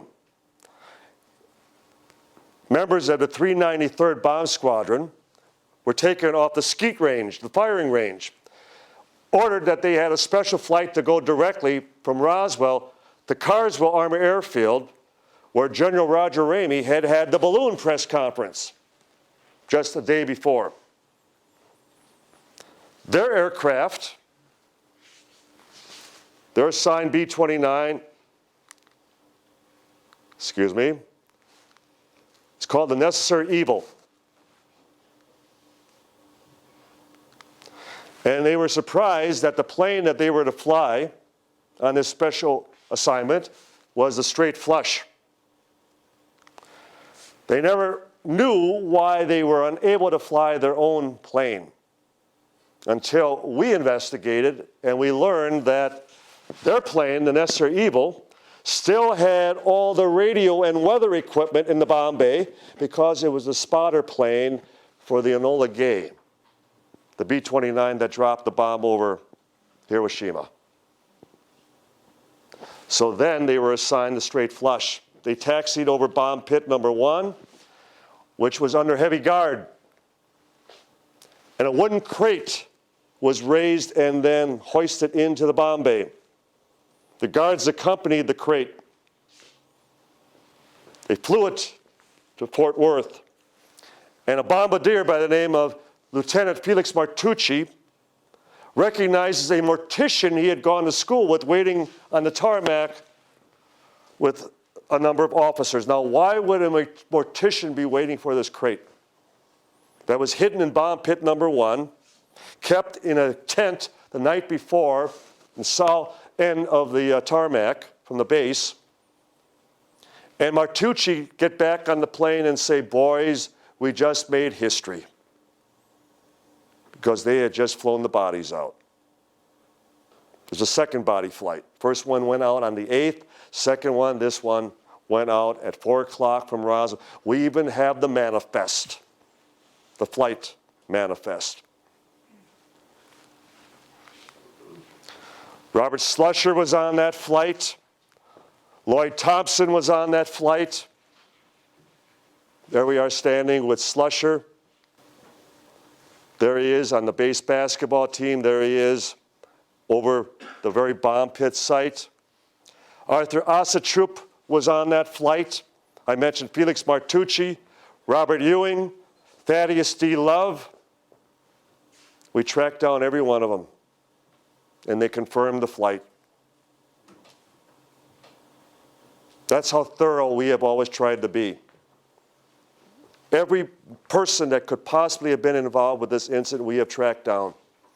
That's why we've interviewed over 600, because 10 wasn't enough, 100 isn't enough, 500 isn't enough, because as long as someone has information, we need to retrieve it, we need to get it, because there's nothing more frustrating than finding a witness, calling the number, and having the wife tell us, he died a year ago.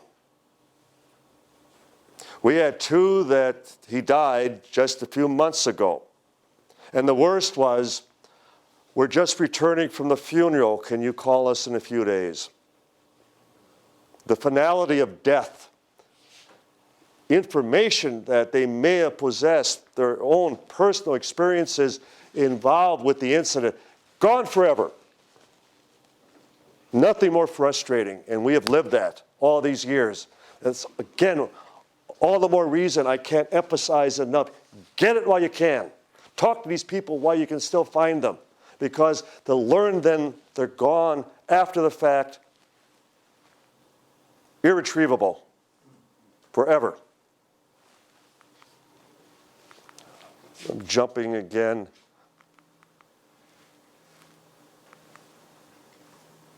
He was the squadron leader of the Straight Flush. And when we found him, he was a retired colonel, Edgar Skelly. He lived in Riverside, California. It was a retirement complex. They lived in a house, but a lot of military retirees, especially officers, lived through this area. And when I first called him, he joked about the Martians. Oh, you're looking for the Martians. And I said, well, if you want to call them Martians, then I guess you're admitting there were bodies. Oh, no, I wasn't saying that. It was a balloon, you know that. Well, I'd still like to see you, Colonel. And I would, next time in California, I'm going to stop by. I'll call you in advance, set it up. So when I did, comes to the door in a bathrobe and slippers. Oh, I forgot you were coming. Let me go put on a pair of pants and I'll be right with you. Meanwhile, his wife takes me aside and says, you have to get him to talk. Every time this comes up, I ask him, and he walks out, he walks away from me. Please, you have to get him to talk. I know he was involved and saw everything. So for the rest of the afternoon, it didn't matter whose name I dropped. I mean, just imagine, men in your own squadron, in the military. How do you forget a Thaddeus D. Love? How do you forget an Arthur Osachuk? How do you forget a Felix Martucci? On and on. And nope, doesn't ring a bell. Doesn't ring a bell. I can remember my classmates in first grade. And he can't remember a handful of men who were part of his squadron on this necessary evil. And so he kept asking me, why do you need to know about this? Why do you need to know the truth about, oh, so there is a truth, Colonel. Oh, no, it's still a balloon, but why do you need to know about it? And he kept, I don't remember, because I bumped my head, and my memory ever since, is so foggy. And then when I finally was leaving, I asked him, now can you give me a shortcut back to Los Angeles? And he knew exactly how many miles and what street. And I said, thank God you hit your head so hard because now your memory's coming back, correct? And he didn't like that. But I caught him, clearly lying to me. Again, another example of where we have made every effort to track down every last one of the witnesses involved, to the highest ranking officers, to even the children who were involved. What was a big help was the fact that we had the base yearbook. Here you see the 603rd Air Engineering Squadron.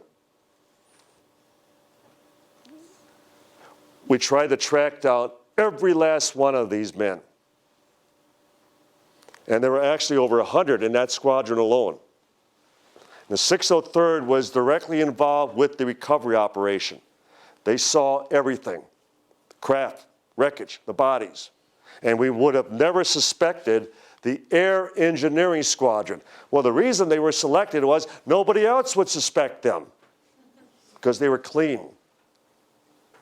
We obviously suspected the MPs, the 1295th.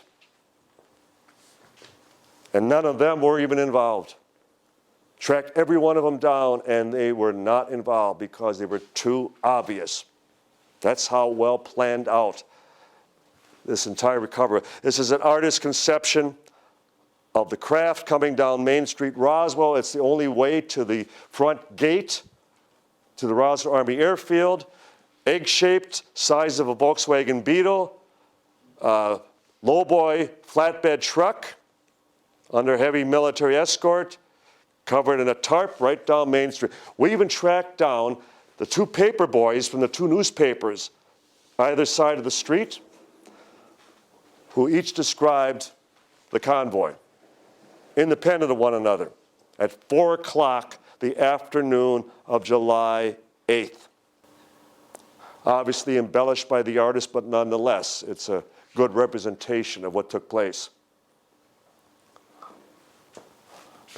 Earl Fulford, he was a witness, part of the recovery operation. The wreckage they brought in, they drove down this very road to Building P3, the building, it's called Building 84 today. Again, it's where all the wreckage and the bodies transited through. And the lowboy, after coming through the front gate, then proceeded down this stretch of road to the hangar. Fulford was posted outside the hangar. The driver of the lowboy was Sergeant George Hulk.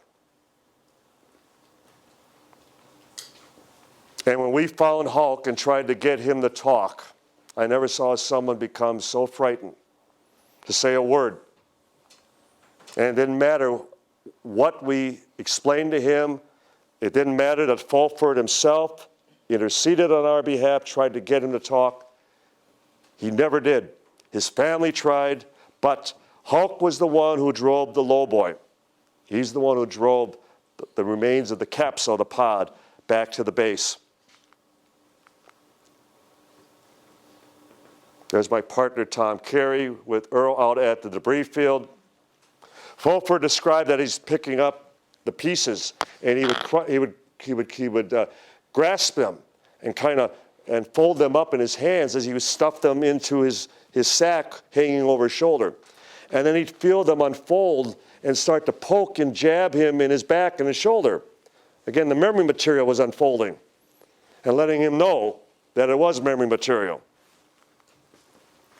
Sergeant William Ennis, he was with the 393rd.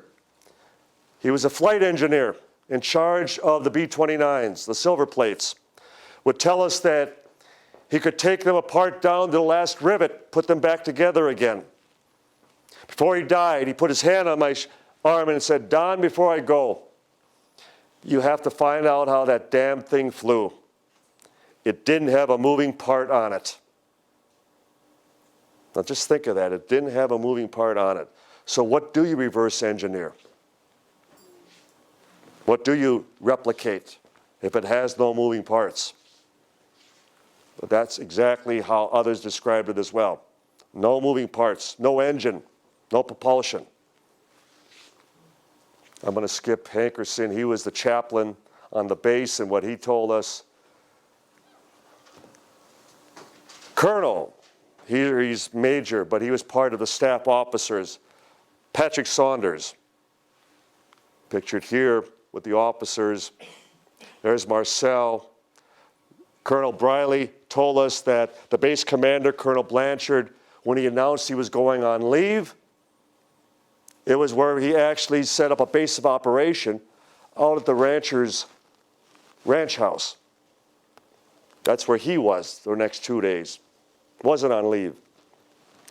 But when we found Saunders, he too joked and made the comment about the little green men. And then in 1995, he fell off of a roof. He was doing some work on a ladder. And he did some damage, enough that he was in a hospital and he was hemorrhaging. But what we didn't know was that before that happened, he bought up paperback copies of our second book. At the top, he handed these out to his family and his best friends. This is the inner leaflet. Inside, the truth about the crash at Roswell. And you see I'm the co-author. In his handwriting at the top, it read, "Here's the truth. I haven't told anyone anything. I kept my word." And then signed Pat. Deathbed confession that this was the truth.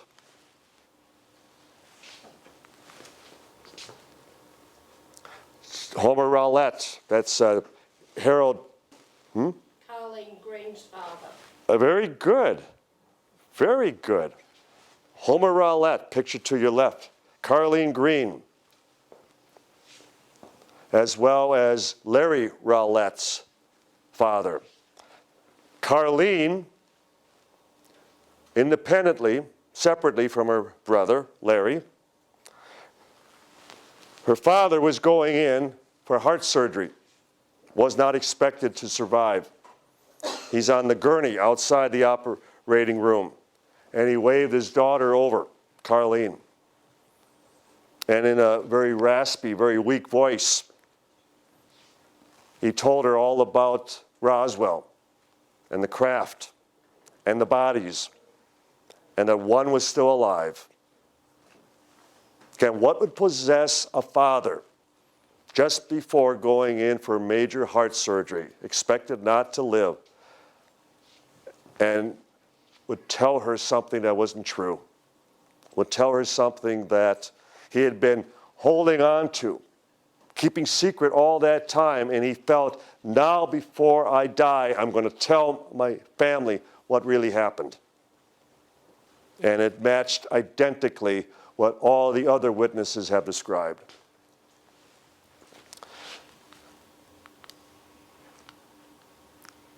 That's a triple ace from World War II. He was called Black Mac Magruder. Colonel Marion Magruder was part of the War College, class of 47-48.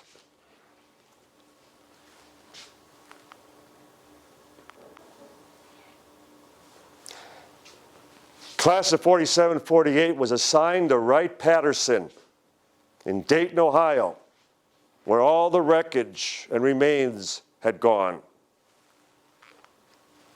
April 1948, temporary duty, Wright Air Force Base, Dayton, Ohio. And what were they shown? 1995, he confessed to his 5 sons. They were shown the wreckage from Roswell, and then they were taken to another room, and they were shown the survivor. He felt sorry for it because he felt that they were treating it unfairly and that they had it in captivity. And that the information he had was that it died shortly thereafter. But he confessed to the survivor. He confessed to Roswell. And he wasn't there at the base in 47. He's seeing it from the other end, Wright-Patterson, where everything had been transported from Roswell. I'm going to skip Loveridge. Loveridge used to report to President Harry Truman on UFOs, and before he died, he confessed to Roswell that he and President Truman, would talk about Roswell.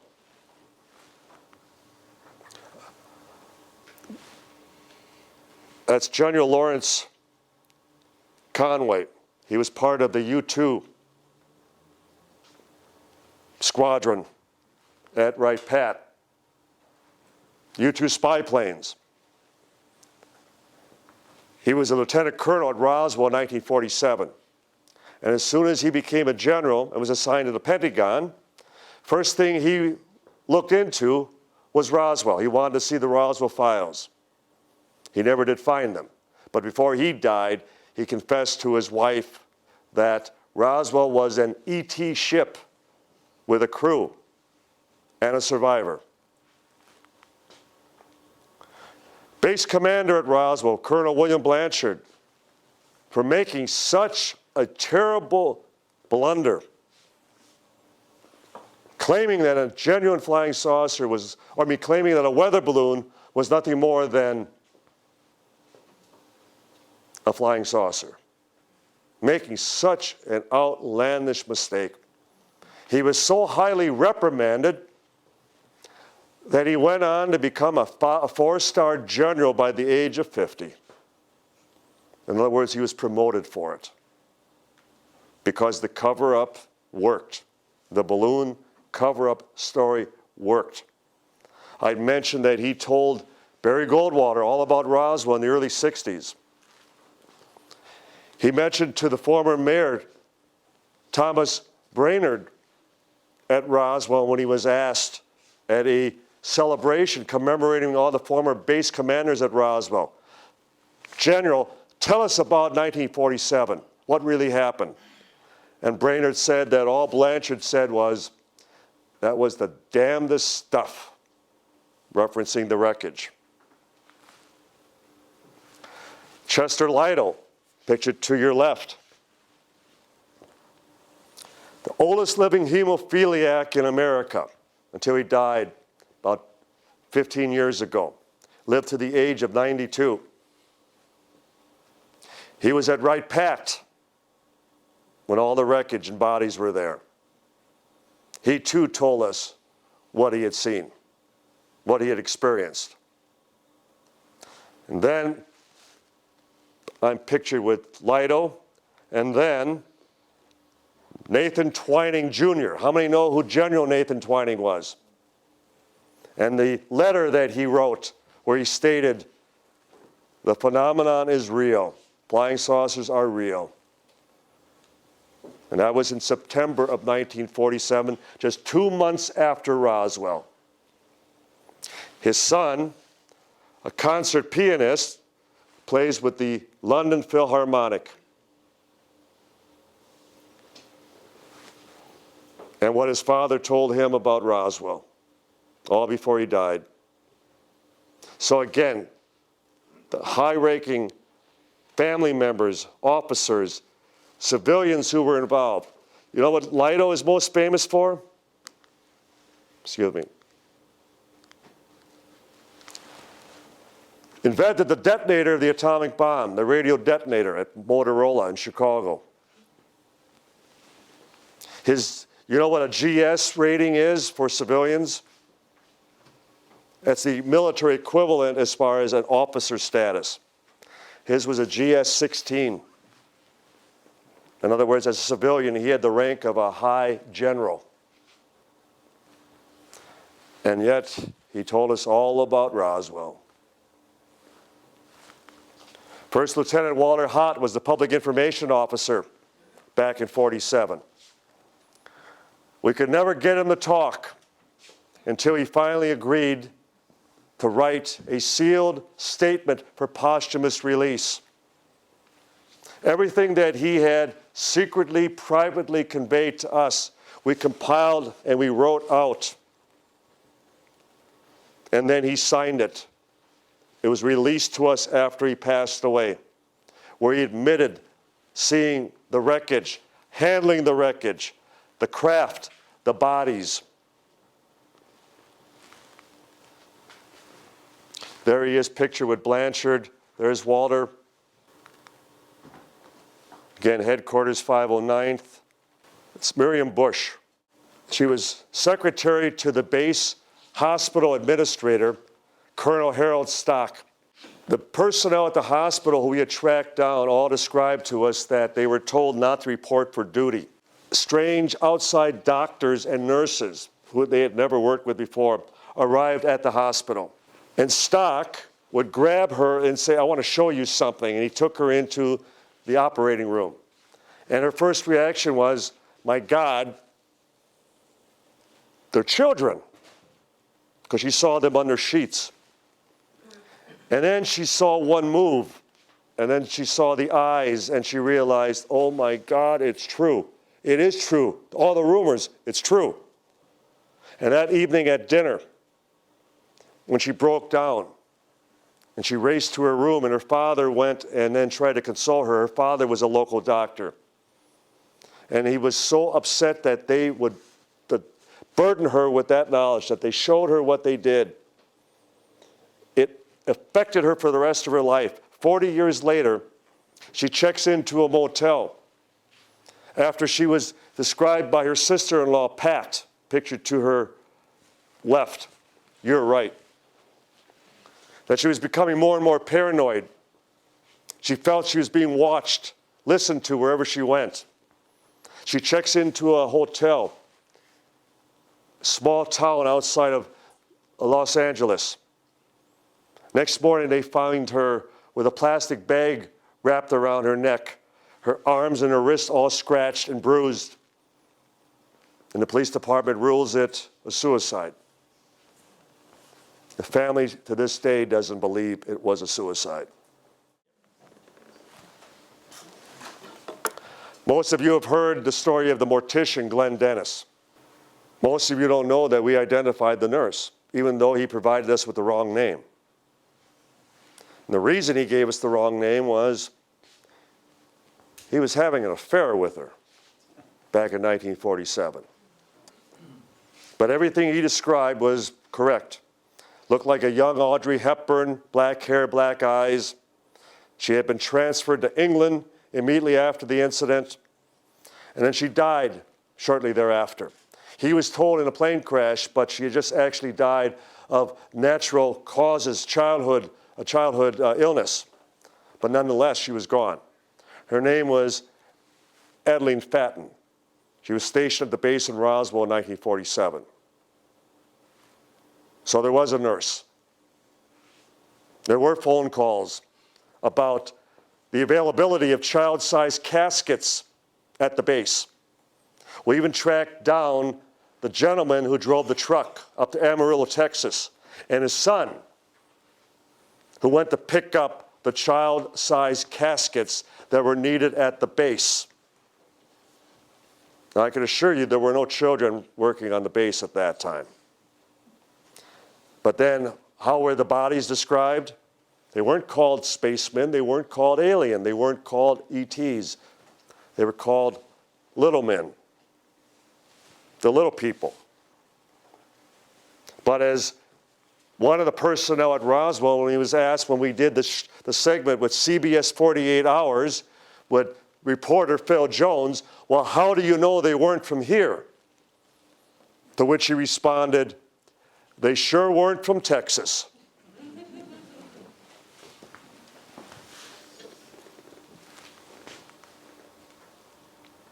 That's the sketch that Glenn Dennis provided based on what the nurse had described to him. And then we found another nurse who worked at St. Mary's Hospital. Her name was Mary Lowe. And she had confessed to her best friend that her and a number of other nurses were rushed from St. Mary's to attend to a top security situation at the base hospital. And she saw something that still gave her nightmares. She saw the bodies. So we tracked her down.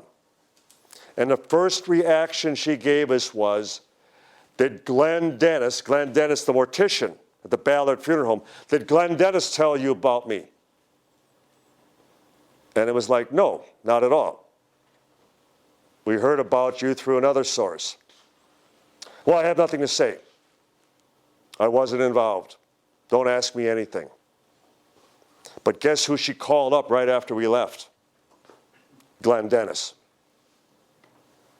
And accused him of breaking his promise that he would never reveal her involvement.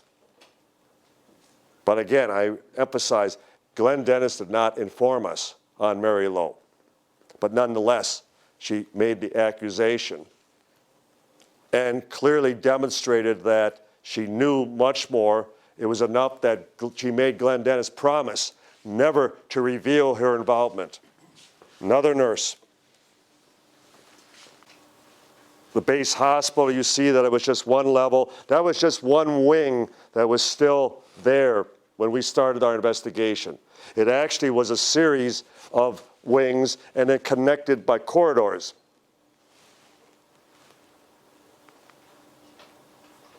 Eleazar Benavides, he was with the 390th Air Squadron. He had just finished his duty and they were assigned to the big hangar. They were told to take a number of gurneys that were covered in sheets immediately over to the base hospital. And as they were loading them into the back of an ambulance truck, one of the men stepped on a sheet, it pulled free. Eleazar was standing right there, and he was eye to eye with one of the bodies. And then the eyes opened. According to his late wife, Eleazar is still alive, 94 years old. According to his wife, they did not sleep in the same bedroom for over 40 years because Eleazar would constantly bolt up in the middle of the night, scream out because he couldn't get the face out of his memory. It still so affected him that he could never sleep entirely through the night. And so they split up. They remained married, certainly, but separate rooms. First time we talked to Eleazar, he would barely say a word to us. It took us 2 years to get him to talk. And when he finally opened up, he bawled. He cried so loud that he couldn't even talk. And then he recounted what had happened, what he had seen. It so affected, so impacted him for a lifetime. There he is with another. That was his sketch. Child of the earth. Or at least that was the best way they could describe it back then. I'm jumping. I'm going to see what's...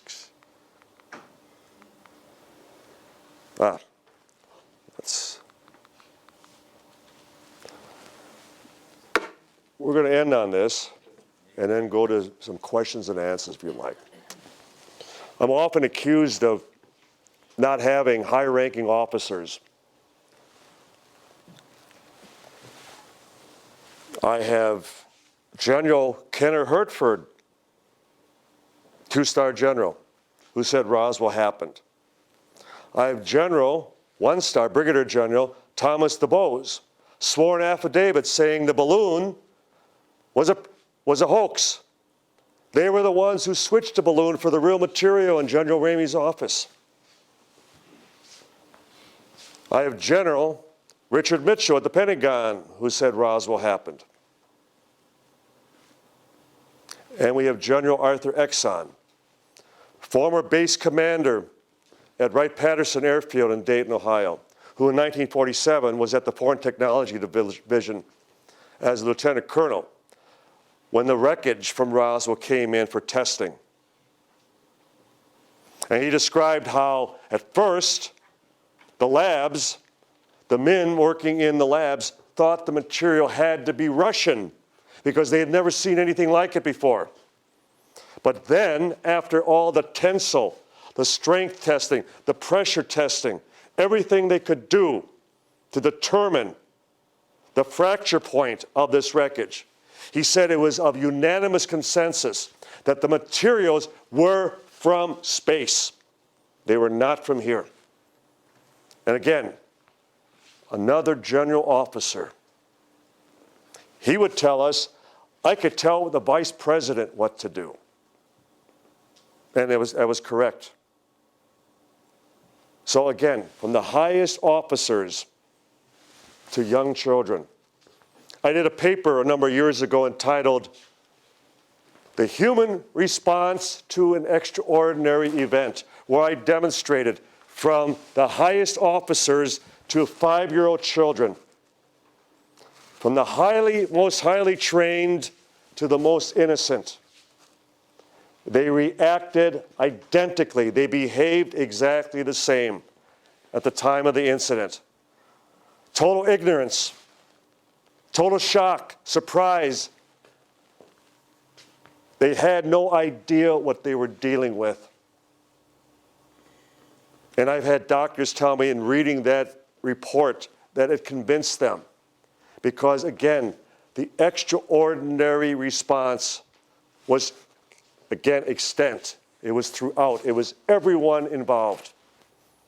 The amazing thing about all this. Last time President Bill Clinton was on the Jimmy Kimmel show, this is all they talked about. And the president went on and on. I had 8 years in the Oval Office, and I couldn't get the truth about Roswell. Well, what I presented this evening was the truth based on the eyewitnesses, the people who were there, people who held it in their hands, the people who have had nightmares for now 72 years over something beyond our comprehension. And the human arrogance in thinking that we could just plug it in and make it work. When we can't bridge that technology, it may be something so extraordinary that we'll never figure it out. That's why I still maintain to this day, it's a cover-up of ignorance. They don't know from where, from why, or from who. So they have nothing to announce at this point. Maybe we're going to, now as we're getting a slow trickle of disclosure, they're testing the waters, the U.S. Navy, now the Army is also involved. I mean, we're truly hoping that this will all finally come out and that Roswell will be then revealed as it is the biggest story of the millennium. The biggest story never told. the biggest event in the last 1,000 years, because we came to the realization that we were not alone, that we were being visited. And is there anyone here that if such an announcement would be made tomorrow, would panic, would rush out into the street? Is there anyone here that actually believes they wouldn't be able to handle it? And that's certainly the case back in the States. We've grown up with the space program. We've grown up with Star Trek, Star Wars. I mean, in the States, you can't go anywhere without the inflatable aliens at every event. So we've all grown up with it. So anytime you hear someone say, well, maybe we're not ready. Well, they weren't ready in 1947. It was unprecedented. Aliens were depicted in the movies and in television at that time, looking like human beings. Buck Rogers, Flash Gordon. Alien spacecraft were rocket ships. And yet Roswell happens. And there was no panic. There was no mass suicide. All the people involved raised their families, worked their jobs, they continued going to church, they lived out their lives, and they were there. They saw it firsthand. If they could handle it back in 47, we can certainly handle it in 2019, 2020. And that's why I'd like to believe you're here this evening, because you want to hear, you want to learn, you want to be part of this movement, part of this effort to finally bring this all out and realize that we all need to start getting along, because we just all occupy one planet of millions that may be occupied, inhabited. Every time we do a Gallup poll in the United States, the majority of Americans believe in UFOs. In fact, they also demonstrate that the higher the education, the higher the intelligence, the greater the belief. So you're also in good company. Again, I can't thank my hosts, the people who have invited me between here and Sydney. My first visit to Australia, I certainly hope to come back.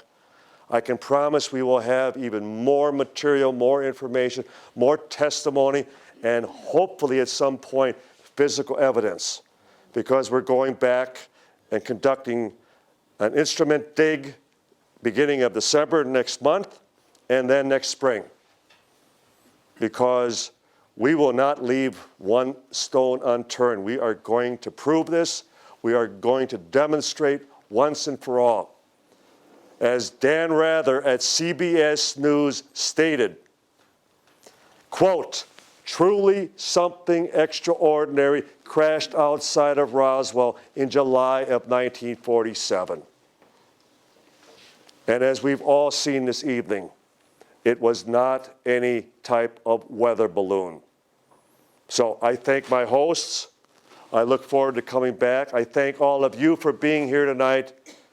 And once again, welcome to the UFO story, one of the greatest stories of all time. Thank you.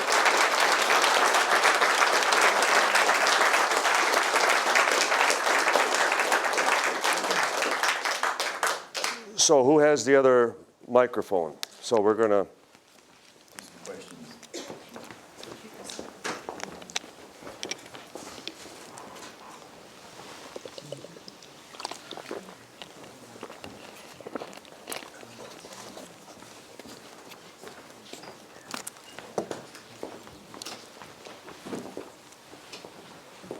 First question, I usually say ladies first, so.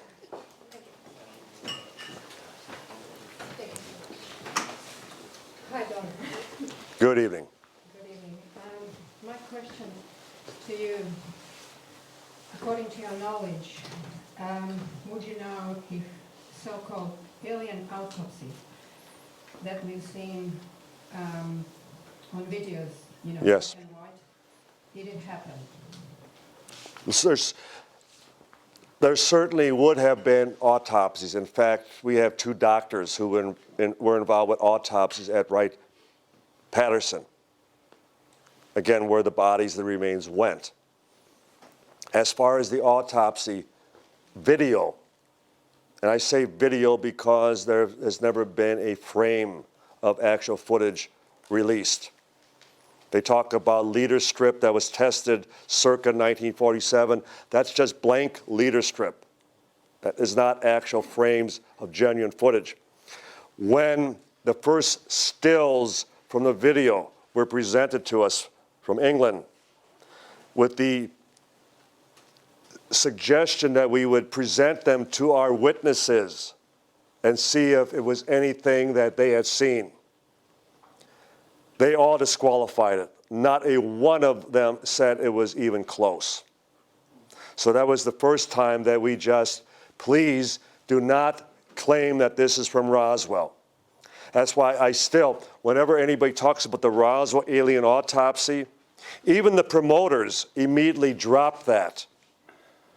It hasn't been called that by anyone involved. That's by the media who call it because again, they're trying to always, create the impression that this hoax, this alien autopsy video, just demonstrates that Roswell can't be believed. It's a myth, as Peter Jennings at ABC News would call it. I've been to England a number of times. I know about the magician who was involved. I know about the circumstances surrounding all of it. And I will only pass judgment on the fact that none of my Roswell witnesses claim anything that resembles that body. So I will leave it at that, okay? So I'll let the people still promoting the autopsy video come up with their proof. It's not for me. Don, thanks very much for your presentation today. Lieutenant Colonel Corso, Yes. the day after Roswell, what has your excellent research indicated about his claims of being in the military, distributing the technology to DuPont and other American firms? Is he credible? Thank you. I interviewed the late Colonel Philip Corso on 2 occasions. I found him a highly professional, respectable, very congenial gentleman. But nonetheless, he was repeating what we already had presented in our first book. It's one thing, and it's the same here in Australia. Our governments do not manufacture anything. A single plane, ship, boat, aircraft, tank, nothing. It's all contracted out to the private sector. And as a result, we have firsthand witnesses at Battelle Institute, Rand Corporation, General Electric, Hughes Aircraft, Boeing, all describing receiving Roswell wreckage in an attempt to test it, reverse engineer it, find out, again, what makes it fly, so to speak. So Corso wasn't saying anything new in that regard. One of our principal witnesses in the past, a star witness, is the late Frank Kaufman. We proved that Kaufman, who was at the base in '47, was a fraud. He had forged documents, he had forged sketches, he tried to humanize the bodies, that they looked almost like children, that the ship was more of a wing shape, like a flying bat wing. So in other words, he tried to make it appear more and more like something we were testing. When I asked Corso, because that first chapter in The Day After Roswell, the summation of Roswell, a summary of what took place, is 100% Frank Kaufman. Now Corso, if he is that highly involved, why would he have to rely on a Frank Kaufman who was not genuine?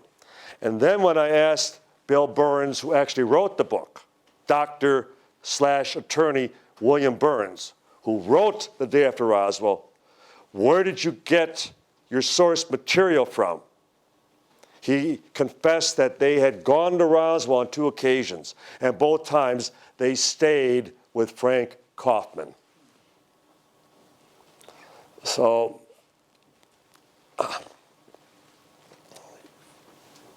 that's why we don't mention Corso in any of our books. And not that he wasn't who he said he was, but that he aligned himself with somebody who was proven to be a hoax, a fraud. And it's just sad to say that Corso probably just got caught up in it. And that might explain why he also, the Corso family sued William Burns, after the book came out. And that was part of it. So, but.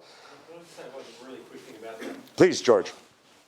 Corso's actual transcript of his book that he was writing about, his memoirs of what happened, is a completely different book to Bill Yes. Burns' book.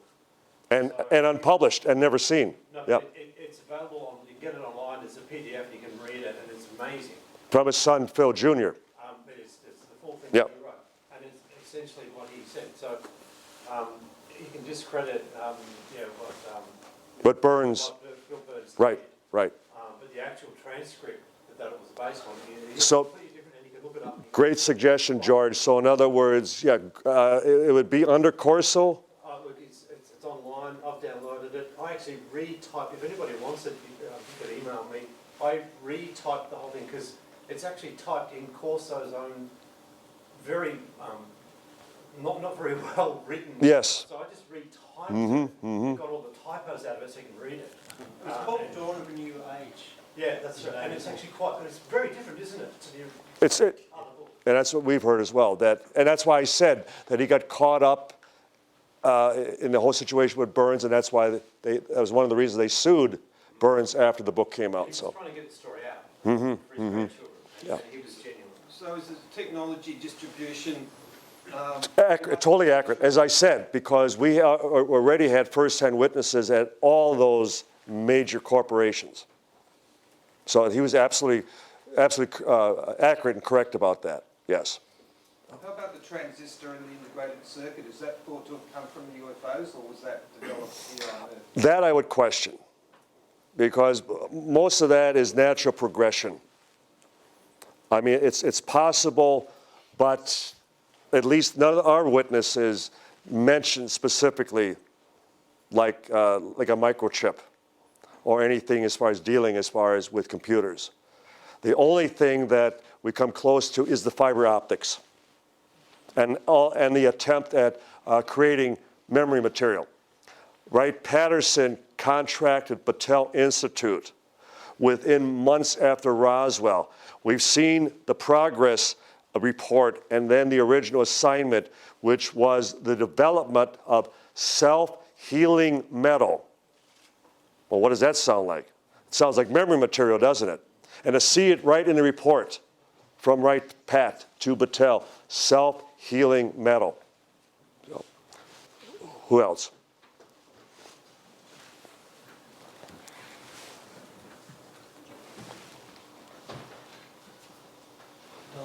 Roman, right? Yeah, right. See?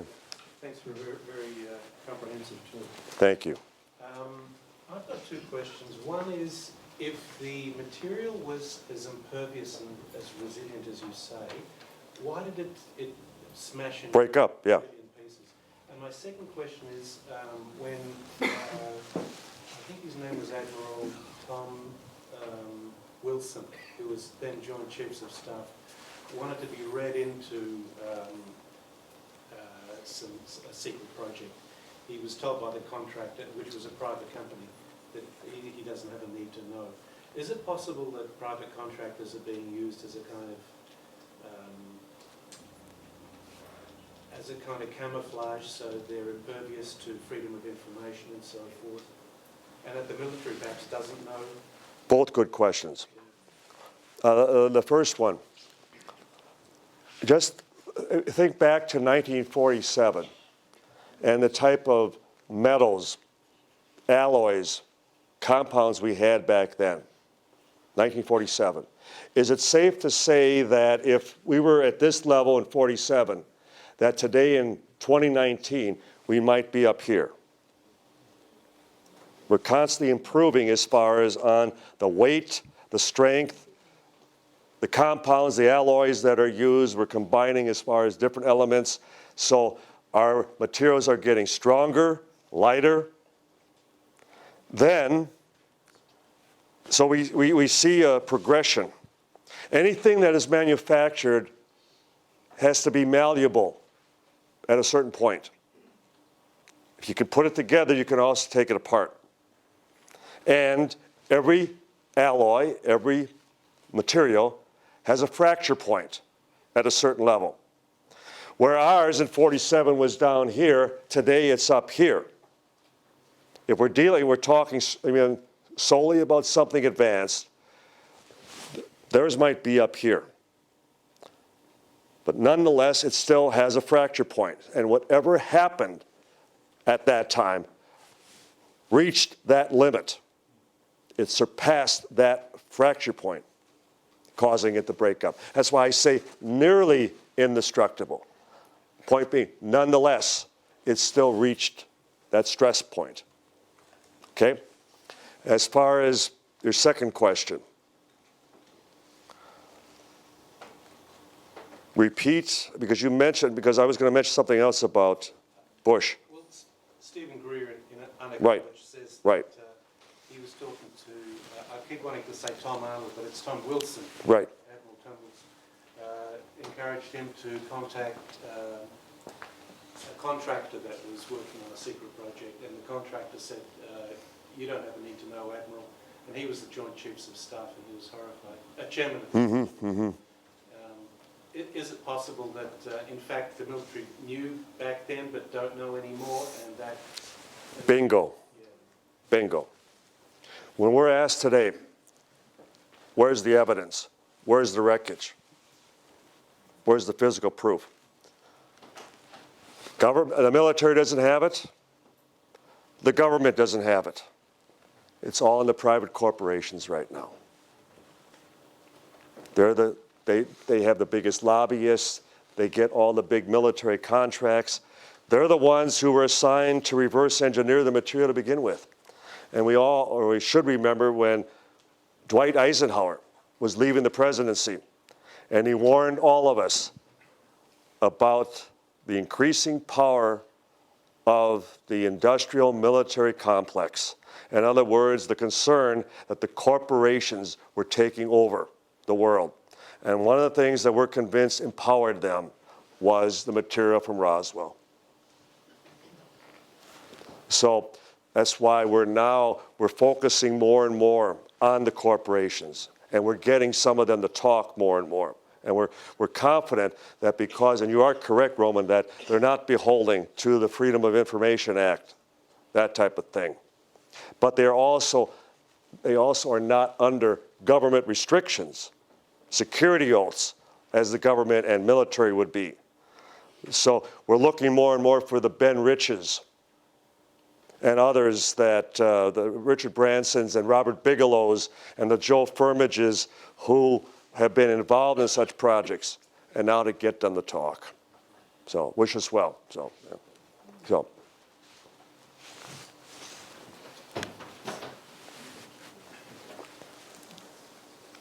Don, Yes. what does this historical event tell us about the bigger picture regarding the extraterrestrial presence in our world?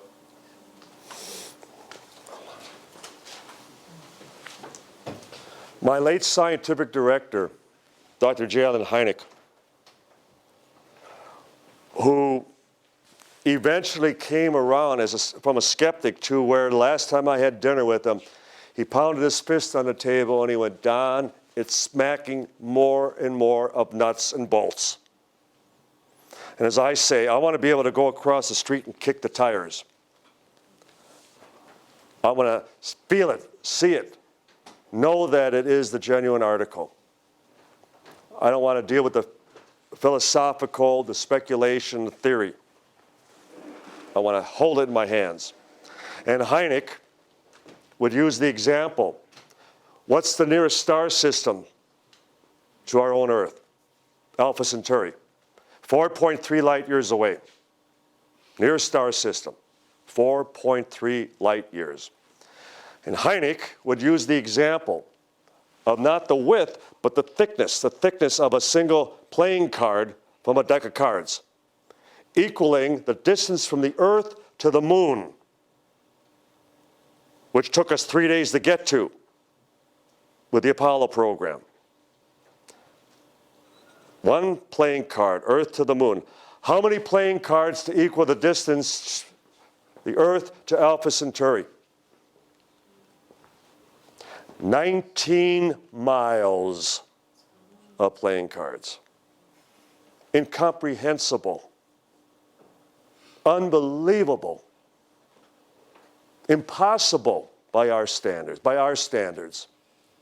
And yet, with my colleagues, we often talk about parallel universes, we talk about interdimensional travel, we talk about even time travel. And so that's why I can't and I don't limit it strictly to ET visitation. We still don't even know that for a fact. When I say off the Earth, I mean we're talking again a technology that is beyond our own. But even time travel would still be advanced. Be us coming back to us now. So we explore all those, but again, all we can do is fantasize, theorize, and until we prove beyond a shadow of a doubt. I don't really care what the final nature of the phenomenon is. I'm still trying, as Hynek would say, we're trying to prove the realities of a phenomenon. And it's really that simple. I have colleagues such as Dr. Donald Burleson, who are investigating specifically the connection with Marilyn Monroe and John F. Kennedy and Roswell. And the fact that the afternoon that Marilyn Monroe was found dead, she had placed a call to a reporter in Mexico City who came forward after and said that she told him that she had a story that would rock the world. And she was fearful for her life that if it ever got out. Now, does anybody here believe that an affair with the President of the United States would rock the world? No. No. A lot of people would go, shouldn't have done it, or, you know, that's a disgrace, but those were the words he used. So that's why many have now speculated. Paul Davids, who was the executive producer of our Roswell movie, he did a whole DVD on Marilyn and the connection with Roswell and UFOs. Again, in connection with the Kennedys, John F. Kennedy. And then there are people in the States, writers who speculate that the reason, or one of the reasons that Kennedy was assassinated was because he was going to also release the information on UFOs. I will say this much I do know. A good friend of mine, the late doctor, how many ever heard of the Cash Landrum UFO incident? Yeah. Which wasn't a UFO. Had nothing.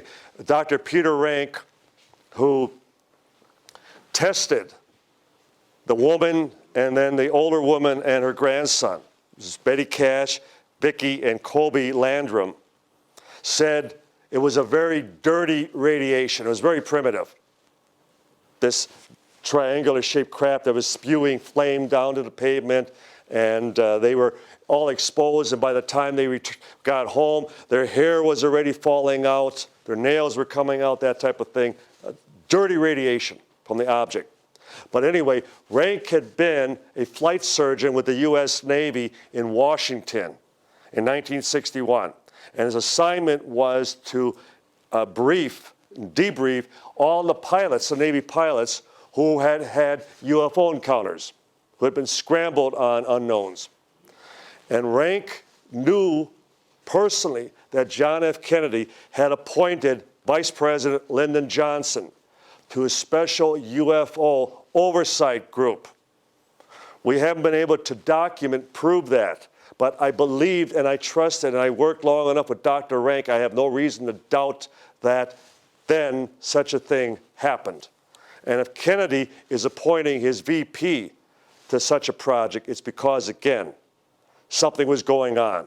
It was a lot more than just Project Blue Book at that time. So, and again, the rest is history.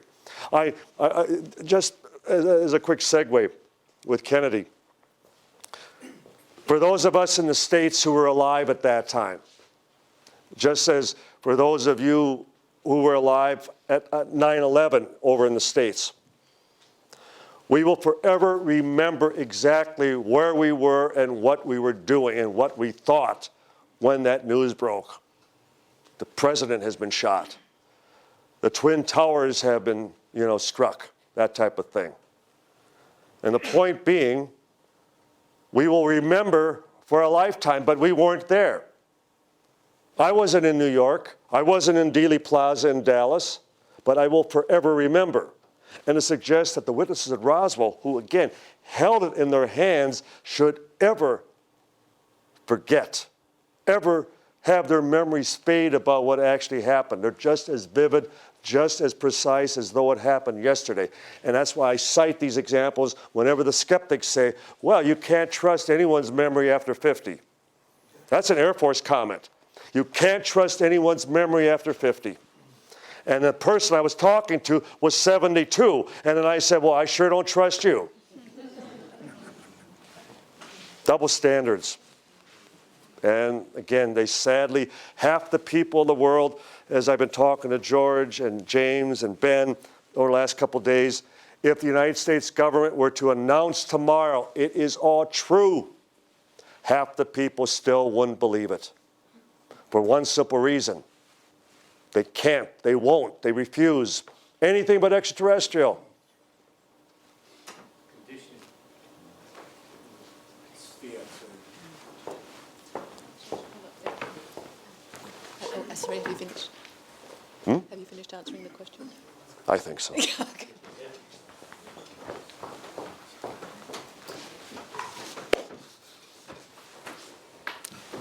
Just a couple more. We got to wrap up.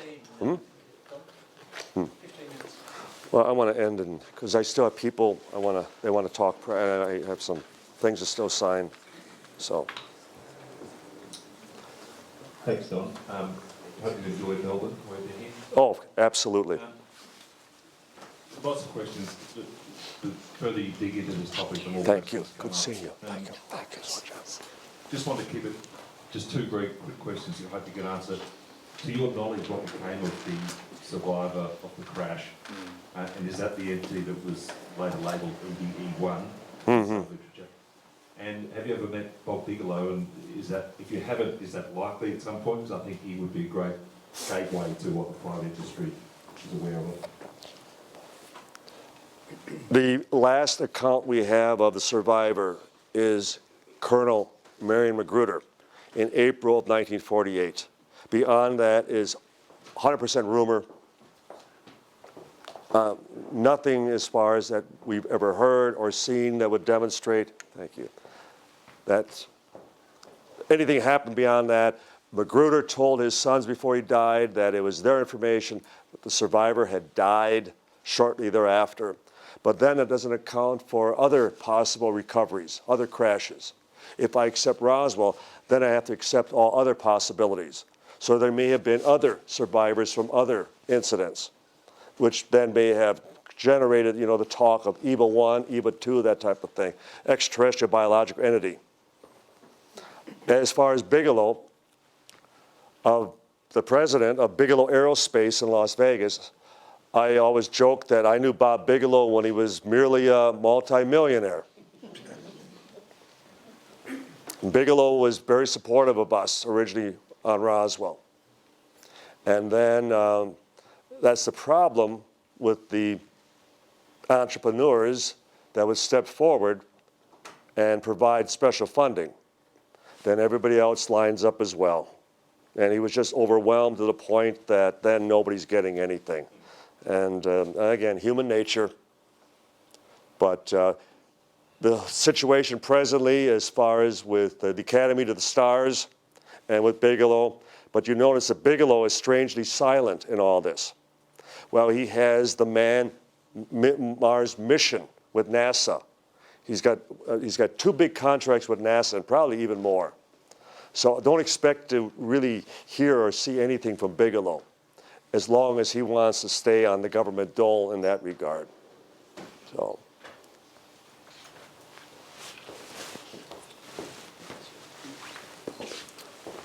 Thanks, Dom. Thank you. Just two queries, I guess. The first one is, you mentioned there are a couple of witnesses that had observed the surviving alien and seen the eyes blink and such, and I can't remember if they were second-hand witnesses or first-hand. No, firsthand. Did any of them, speak about whether or not there was any form of communication between themselves and the surviving alien in any way? Not obviously not verbal, but Yes, telepathic. telepathic. And that's the first one. And the second one was obviously from an evidential perspective. If you found a bit of that material, then all of those 600 witnesses, those that have spoken about the memory material, that gives great credibility. In fact, I think The ultimate credibility. Yeah, just yeah, opens the whole thing up. Right. You can't deny it anymore because you've got physical evidence. Precisely. So good luck with trying to find Thank that. you. Thank you, truly. Thank you.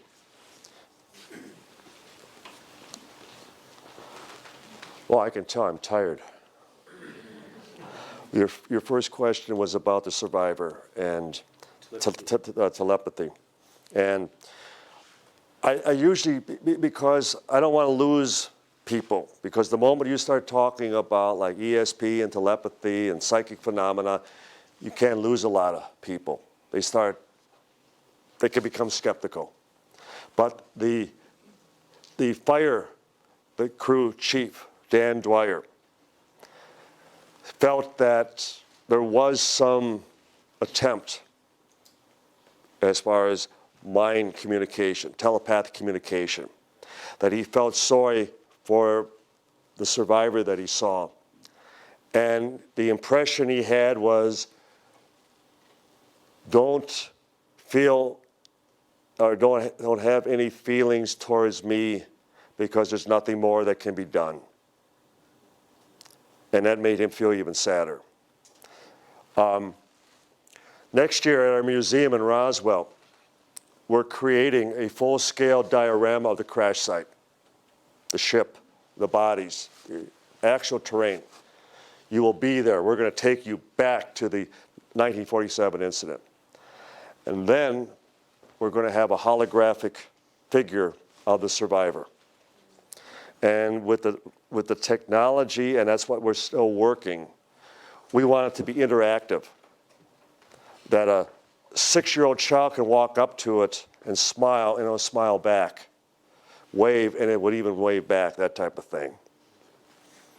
But in working with Mike Hill in Hollywood, he does all the prosthetics as far as all the movies.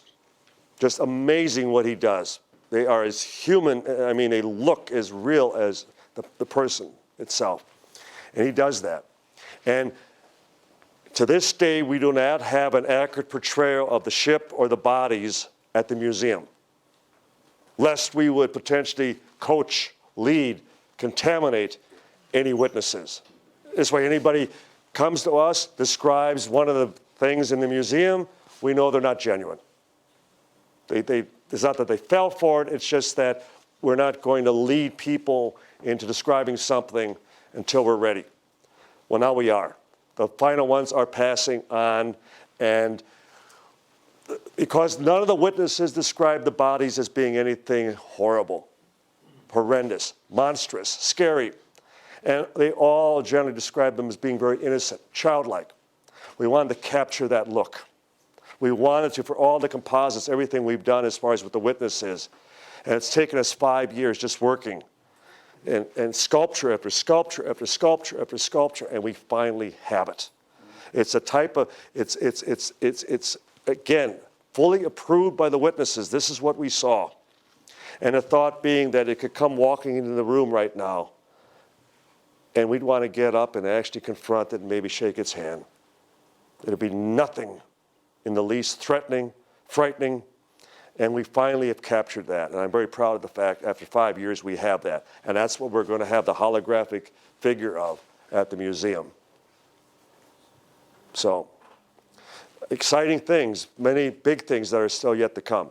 I should announce too, we just signed the contracts with the channel, the History Channel. We have a 6-part series on the Roswell families that we start shooting, oh boy, right when I get home from Australia. But I'll be there. So, one more. Yes, Colin. Yeah. I'm just a bit curious on the potential and hopeful findings on the archaeological. Oh, very good. And I take it these would be probably corporate funded. Obviously, yeah, I'm talking the local side of things. We're not going to get any help from the government here anyway.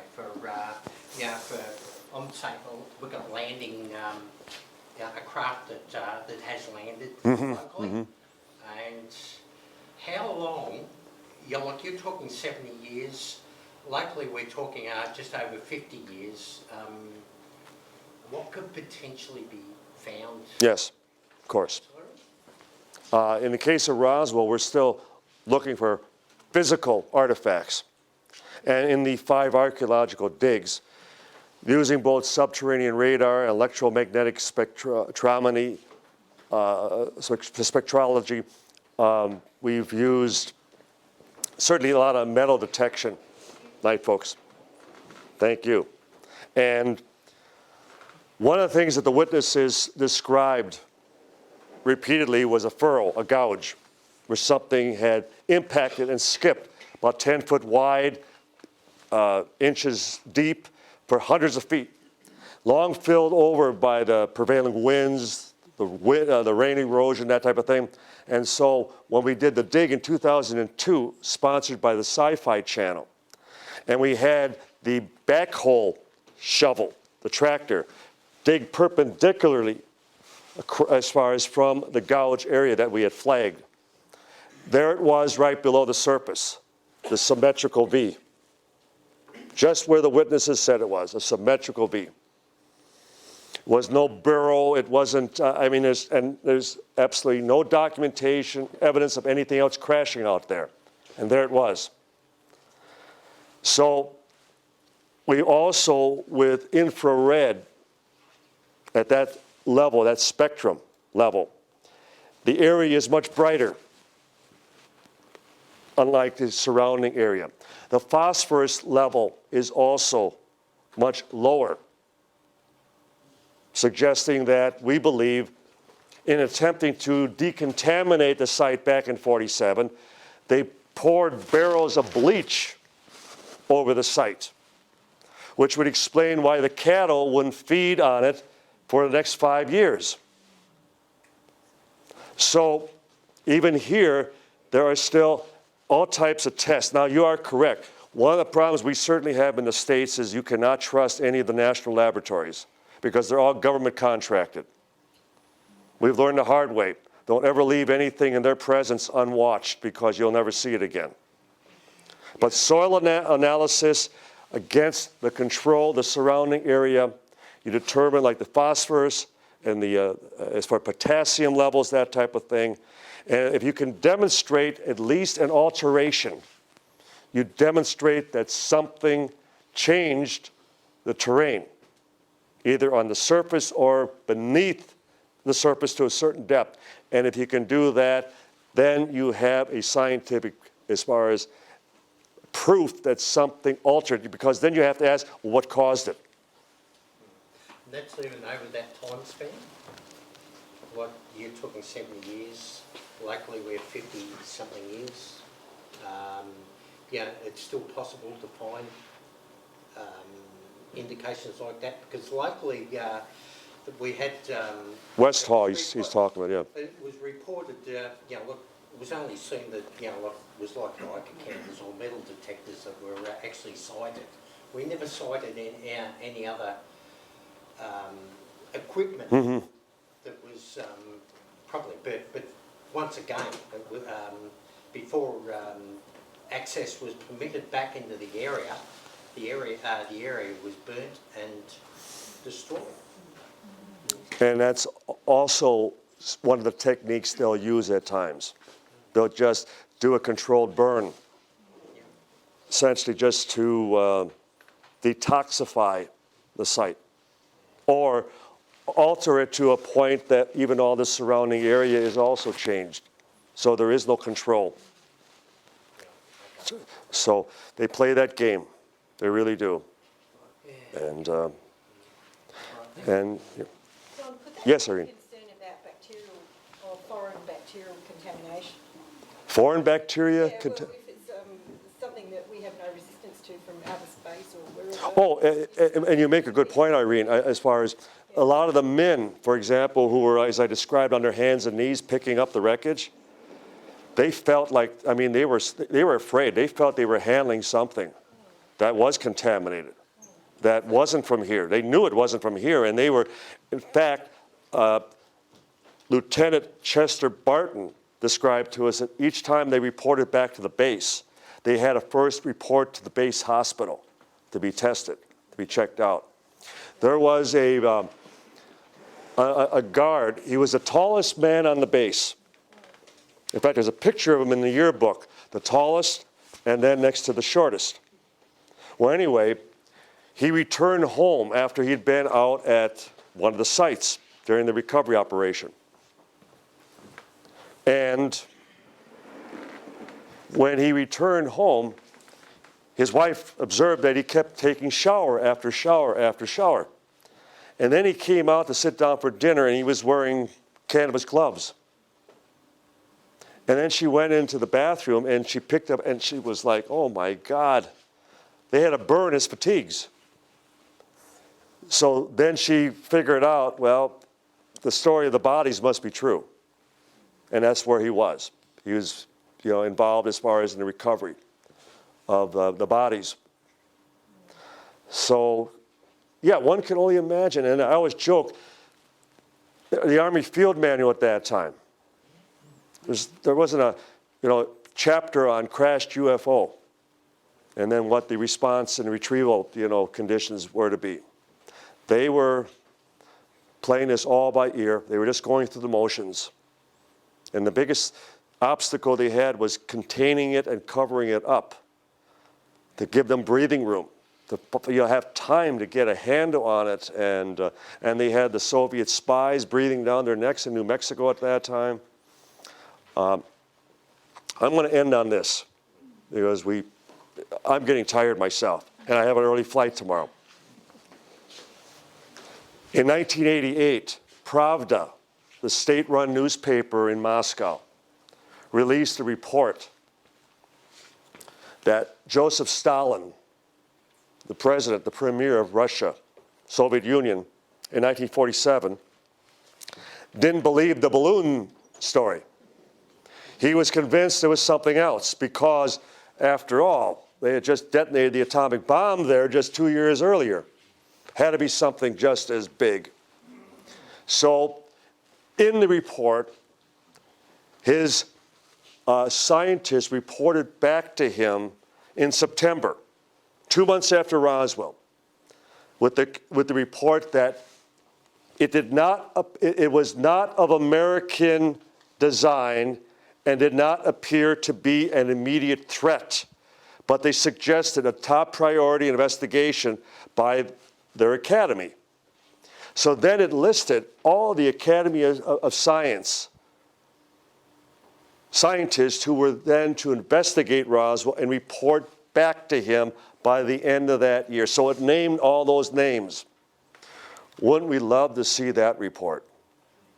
Well, that's why I was in Moscow last year at this time, because I'm working with their military and I'm working with one of their cosmonauts, and we're going to see what we can do. Just like I want the Vatican file from July of 1947, because I'm convinced that, and I talked to Father Robert Spitzer, who is head of the Magic Guild in Los Angeles. He's the lead Jesuit scientist in the Catholic Church. He answers directly to the Pope. And I met with him for a half hour in Los Angeles a few years ago. So I have a promise from him, because I'm convinced that the moment Truman got the word about New Mexico, about Roswell, one of the first people he would have called would have been Pope Pius XIII to ask, what does the church know about this? I need to know. So I want that file as well. So we are far from done on Roswell, ladies and gentlemen. So, and if anybody has any other suggestions, but I especially want you to be supportive and involved and for the continuing investigation of Westall, because that is your Roswell. That is where, as far as I personally feel, you could still break this wide open, because there are still hundreds of witnesses out there who haven't been interviewed, haven't been found. So I applaud all of you for being here, for staying all this time, and I look forward to seeing you all the next time. And anytime you come to the States, please let us know, and we will give you red carpet at the museum in Roswell. So I thank you.